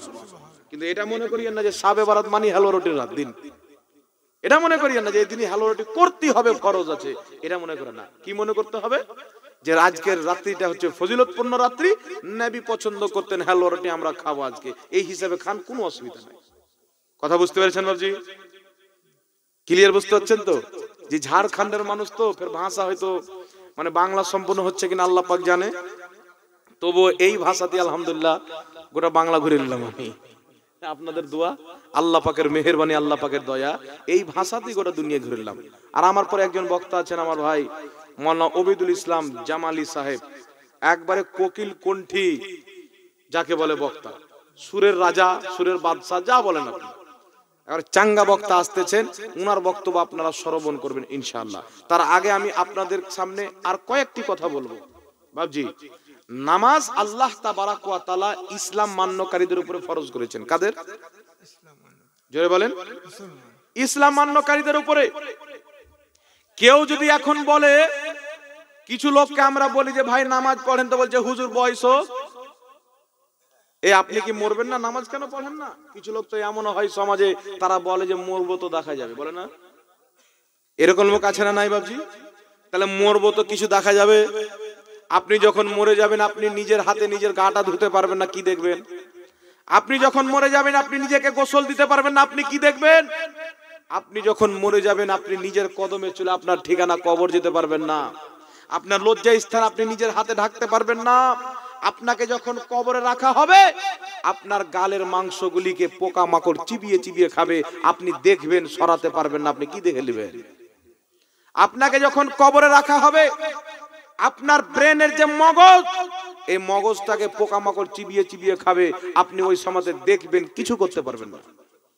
আপনাকে যখন হাসরের ময়দানে উঠানো হবে, আপনার সামনে পুলসিরাত পার হয়ে শত শত লোক কেটে কেটে জাহান্নামের জ্বলন্ত আগুনে পড়বে, আপনি থরথর করে কাঁপবেন। তখন আপনি কি করে নেবেন? সেখানে তো আপনার বাবা আপনাকে চিনবে না, আপনি আপনার বাবাকে চিনবেন না, মা সন্তানকে, সন্তান মাকে চিনবে না। এমন একটি কঠিন জায়গাতে বলেন আপনি আমি কি দেখে নেব? দেখতে যদি হয় আমাদেরকে এখন দেখতে হবে, ভাবতে যদি হয় এখন ভাবতে হবে, চিন্তা যদি করতে হয় এখন চিন্তা করতে হবে। যা কিছু করার আছে মুমিন এই দুনিয়াতে করো। আমার নবী বলেছেন দুনিয়া আখিরাতের বাজার, এই দুনিয়াতে তুমি যা কামাবে ওই দুনিয়াতে গিয়ে তুমি তাই পাবে। কামাতা দিন তুদান, তুমি যেমন করবে তোমার সাথে তেমন করা হবে। এটা মনে করিয়েন না আমি আল্লাহর ফরজ করা নামাজগুলিকে ত্যাগ করে দিলাম, আল্লাহর ফরজ করা রোজাগুলিকে ত্যাগ করে দিলাম, তারপর আপনি মনে করছেন যে আল্লাহ আমাকে মাফ করে জান্নাতে পাঠিয়ে দিবে, আমার কোনো অসুবিধা নাই, মরবো তো দেখা যাবে। খবরদার, আপনি দুনিয়াতে আল্লাহর ফরজ করা জিনিসকে ত্যাগ করেছেন, তার কারণেই আল্লাহ আপনার জন্য জাহান্নামের আগুন তৈরি করে রেখেছেন। আর আপনি দুনিয়াতে আল্লাহকে ভয় করেছেন, আল্লাহর ভয়ে কাতর হয়ে থেকেছেন, নিজের প্রতি ফরজ নামাজগুলি আদায় করেছেন, হারাম থেকে বেঁচেছেন, হালাল পথে চলেছেন, মহান রব্বুল আলামিন আপনার জন্য জান্নাতের বাগান সাজিয়ে রেখেছেন। তাই নবী সাল্লাল্লাহু আলাইহি ওয়াসাল্লাম বলেন যে যখন দুনিয়া থেকে কোনো ঈমানদার ইন্তিকাল করে মারা যায়, আল্লাহ তাবারাক ওয়া তাআলা তার কবরকে জান্নাতের বাগান বানিয়ে দেয়।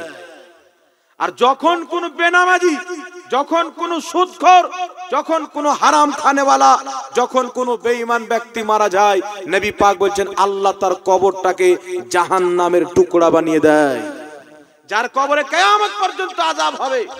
আমার আল্লাহ কুরআন পাকে এলান করেছেন ওয়াল্লাযীনা আমানু ওয়া আমিলুস সলিহাতি ফি রাওদাতিল জান্নাহ। আল্লাহ বলছেন যারা ঈমান এনে ভালো আমল করে দুনিয়া থেকে যাবে, আল্লাহ বলছেন রাওদাতিল জান্নাহ, জান্নাতের রওজাতে থাকবে বাগানে। জোরে বলেন সুবহান। আজকে নবীগণের রওজা কবরকে, আল্লাহওয়ালাদের কবরকে আমরা রওজা বলি কেন? আল্লাহর কাজ করে তারা দুনিয়া থেকে ঈমান নিয়ে আমল নিয়ে গিয়েছেন, আল্লাহর কোরআন মোতাবেক তাদের কবরকে আল্লাহ জান্নাতের বাগান বানিয়ে দিয়েছেন, রওজা বানিয়ে দিয়েছেন। জোরে বলেন সুবহানাল্লাহ। বাপজি একটু চিন্তা করেন, একটু ভাবেন যে আমরা যখন চিন্তা করি যে আমার বাড়ির পড়োশির লোক কত দোতলা হয়ে গেল, আমার গ্রামের লোক 3 তলা বাড়ি করলো, 4 তলা বাড়ি করলো, জমিন জায়গা করলো, আমার কিভাবে হবে? বাচ্চাকে পাঠিয়ে দিলাম সৌদি, বাচ্চাকে পাঠিয়ে দিলাম বোম্বাই, হয় কি হয় না? জি, মাকে ছেড়ে, বাপকে ছেড়ে, স্ত্রীকে ছেড়ে, সন্তান সন্তানীকে ছেড়ে আমরা দূর দূরে গিয়ে একটা দুনিয়ার বাড়ি ঠিক করার জন্য সবাইকে ত্যাগ করে থাকি কি থাকে না? একটা দুনিয়ার বাড়ি, কিন্তু আপনার কবরটা যে জান্নাতও হতে পারে, আপনার কবরটা যে জাহান্নামও হতে পারে, এই চিন্তা কেন আমরা করি না? আল্লাহ কি বলেছেন যে তোমার কবরকে আমি জান্নাত করব যদি তুমি বোম্বে গিয়ে কাজ করো, তোমার কবরকে আমি জান্নাত করব যদি তুমি দুবাই গিয়ে কাজ করো। আল্লাহ এটা বলেননি, আল্লাহ বলেছেন তুমি যেখানে থাকো আমার নামাজের টাইম হবে, নামাজ পড়ে নাও, আমি আল্লাহ তোমার কবরকে জান্নাতের বাগান বানিয়ে দেব। এটা আল্লাহ আমাদের জন্য সহজ করেননি বাবা? জোরে বলেন না।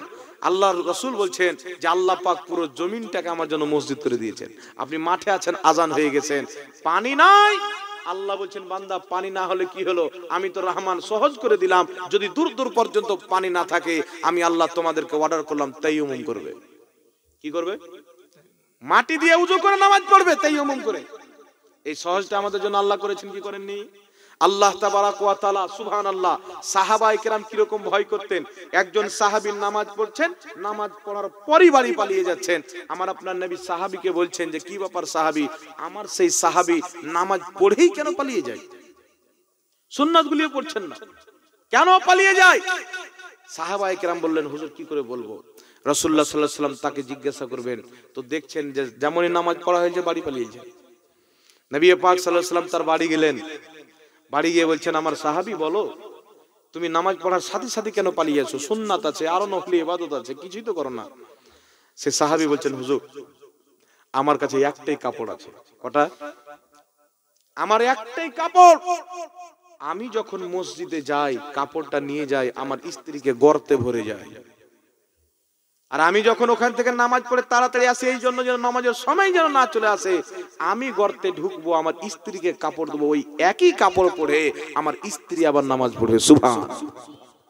আজকে মুসলমান আমাদের কত কাপড়, আজকে আমাদের কত জামা, এক একটা লোকের 70টা করে পর্যন্ত জামা পাওয়া যাবে, 4টা 5টা তো অ্যাভেলেবেল পাওয়া যাবে। তবু আমরা আল্লাহকে চিনলাম না। যাদের একটা জামা ছিল, ইমান মজবুত ছিল, আমাদের হাজারো জামা ইমান জং লেগে গেছে, ইমানে কমজোরি ধরে নিয়েছেন। তাই মুসলমান আমাদেরকে সচেতন হতে হবে। এই শ্বাস যদি বন্ধ হয়ে যায়, আপনার কোনো বাহানা চলবে না। আল্লাহর সাথে আপনি কি করে বাহানা করবেন?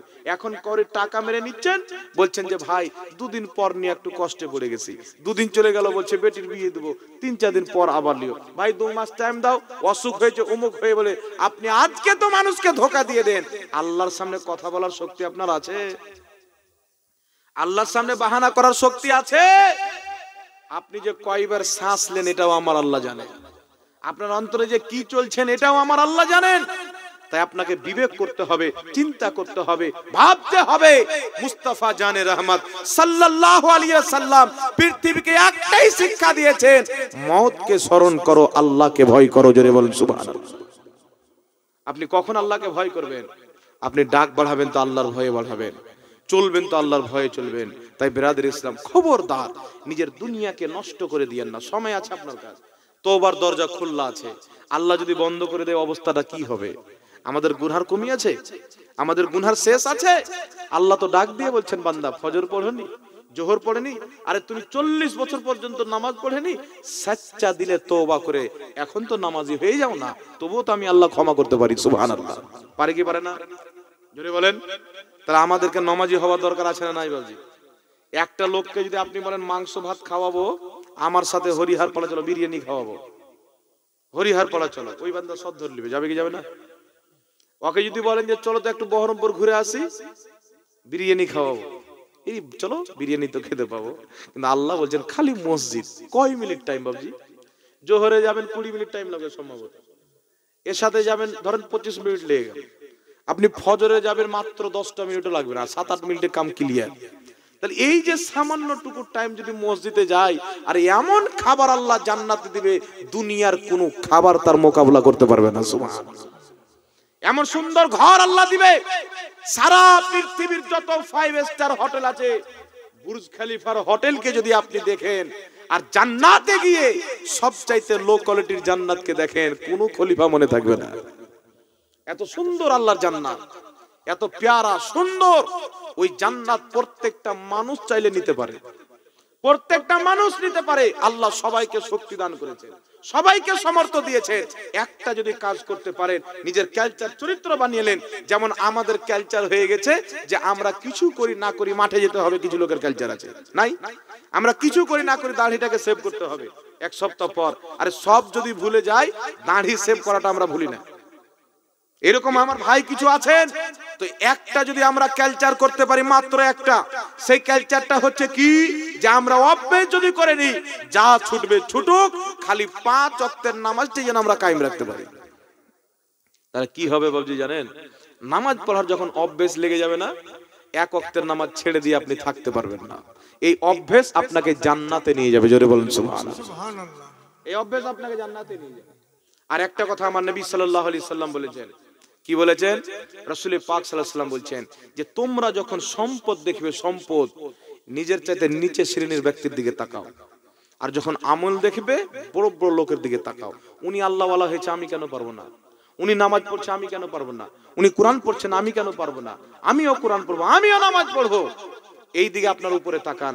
আর সম্পদ যখন দেখবেন, আল্লাহ আপনাকে টালির ঘর দিয়েছেন, আপনি দেখছেন 20 তলার দিকে, আমার টালি ঘর, আমার 20 তলা ঘর কবে হবে? আল্লাহ বলছেন না বান্দা, তুমি দেখো রাস্তাতে যাদের কোনো ঘর নাই, রাস্তাতে ঘুমিয়ে আছে, শীতের টাইমে পরনে একটা চাদর পর্যন্ত নাই, তাদের দিকে তাকাও, আল্লাহ তোমাকে তাদের চাইতে ভালো রেখেছে। ঠিক না বাবজি? যদি ওই রাস্তার ফকির হয়ে যেতাম তাহলে কি হতো?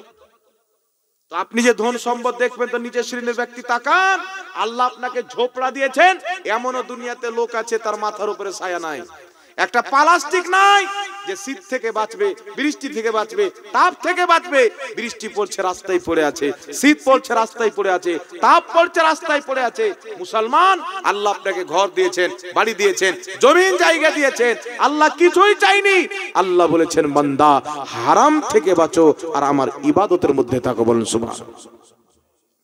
আল্লাহ আমাদের কি সিস্টেম করে দিয়েছেন জানেন? 5 ওয়াক্তের নামাজ আমাদের উপর আল্লাহ ফরজ করেছেন, কিন্তু 5 ওয়াক্তের নামাজ যদি আমরা পড়ি, এই যে আল্লাহ বলেছেন 50 ওয়াক্তের নামাজ দিলাম মেরাজের রাত্রিতে, এই 50 ওয়াক্ত নামাজের সওয়াব আল্লাহ আমাদেরকে দিবে।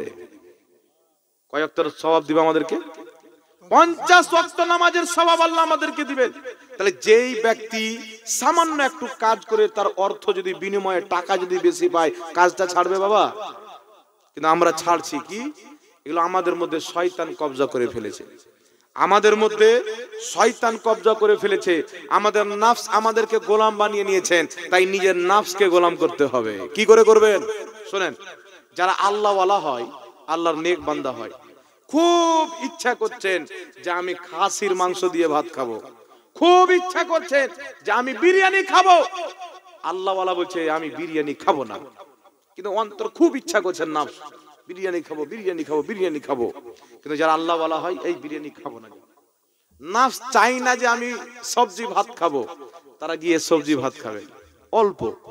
নফস চাচ্ছে যে আমি একটা সুন্দর পান করব, জুস পান করব, কিন্তু তারা জুস পান করে ওই জায়গাতে তারা পানি পান করে। নফস যেটা চাই তার উল্টা করবেন। এইভাবে তারা নিজের নফসের ধুলাই করে। আর আমরা নফসের গোলাম হয়ে গেছি কিভাবে জানেন? শুয়ে আছি, আজান হচ্ছে, ইচ্ছা করে চলন উঠে নামাজ পড়বো, নফসের শয়তান ঢুকে বলছে যে সত কি হবে নামাজ না পড়লে, সত বাস আমরা কিন্তু নফসের কথাটাকে মেনে নিলাম। কিন্তু ওই জায়গাতে আপনাকে কি করতো না, আমি নামাজ পড়বো, আমার নফসের বিরুদ্ধে আমল করবো। যেটা নফস চাই সেটা করবো না। আপনার নফস যেটা চাইলো আপনি সেটা যদি করেন, তাহলে আপনি কি হবেন? নফসের গোলাম। আর নফসের বিপক্ষে গিয়ে আল্লাহ যেটা বলে সেটা যদি করেন, তাহলে আপনি হবেন আল্লাহর গোলাম। জোরে বলেন সুবহানাল্লাহ। তাহলে কার গোলাম হলে বেড়া পার হবে বাবা? কার গোলাম হতে হবে? আল্লাহ পাকের গোলাম হতে হবে। নিজেই আল্লাহর গোলাম হতে হবে, নিজে আল্লাহর বান্দা হতে হবে। আর রাসূলুল্লাহ সাল্লাল্লাহু আলাইহি সাল্লামের সচ্চা পাক্কা গোলাম হয়ে তিনার উম্মত হয়ে দুনিয়াতে যেতে হবে। এই দুনিয়াও কামিয়াব, আখিরাতও কামিয়াব। জোরে বলেন সুবহানাল্লাহ। আর একটা হাদিস আপনাদেরকে শুনিয়ে দিই। নবী পাক সাল্লাল্লাহু আলাইহি ওয়াসাল্লাম বলেন, দুনিয়াতে যখন বাচ্চা জন্মগ্রহণ করে মুসলমান হয়ে জন্মগ্রহণ করে। কি হয়ে জন্মগ্রহণ করে? যার বাড়িতে হোক, হিন্দুর বাড়ি হোক, ইহুদির বাড়ি হোক, নাসারার বাড়ি হোক, বাচ্চা যখন জন্মগ্রহণ করে মুসলমান হয়ে। কারণ আমি একটু আগে বয়ান করলাম না যে আত্মার জগতে সবাই আল্লাহকে এক মেনে দুনিয়াতে এসেছে। এই দুনিয়াতে কেউ মূর্তিকে খোদা বানিয়েছে, কেউ পাথরকে খোদা বানিয়েছে, কিন্তু আত্মার জগতে সবাই এক আল্লাহ মেনে এসেছেন। যার কারণে বাচ্চা যখন জন্ম হয়, যার বাড়িতে জন্ম নেক সে কিন্তু মুসলমান হয়ে জন্ম নেয়। তাহলে ইহুদির বাড়ি হলে ইহুদি কেন হয়? নাসরানির বাড়িতে হলে নাসারা কেন হয়ে যায়?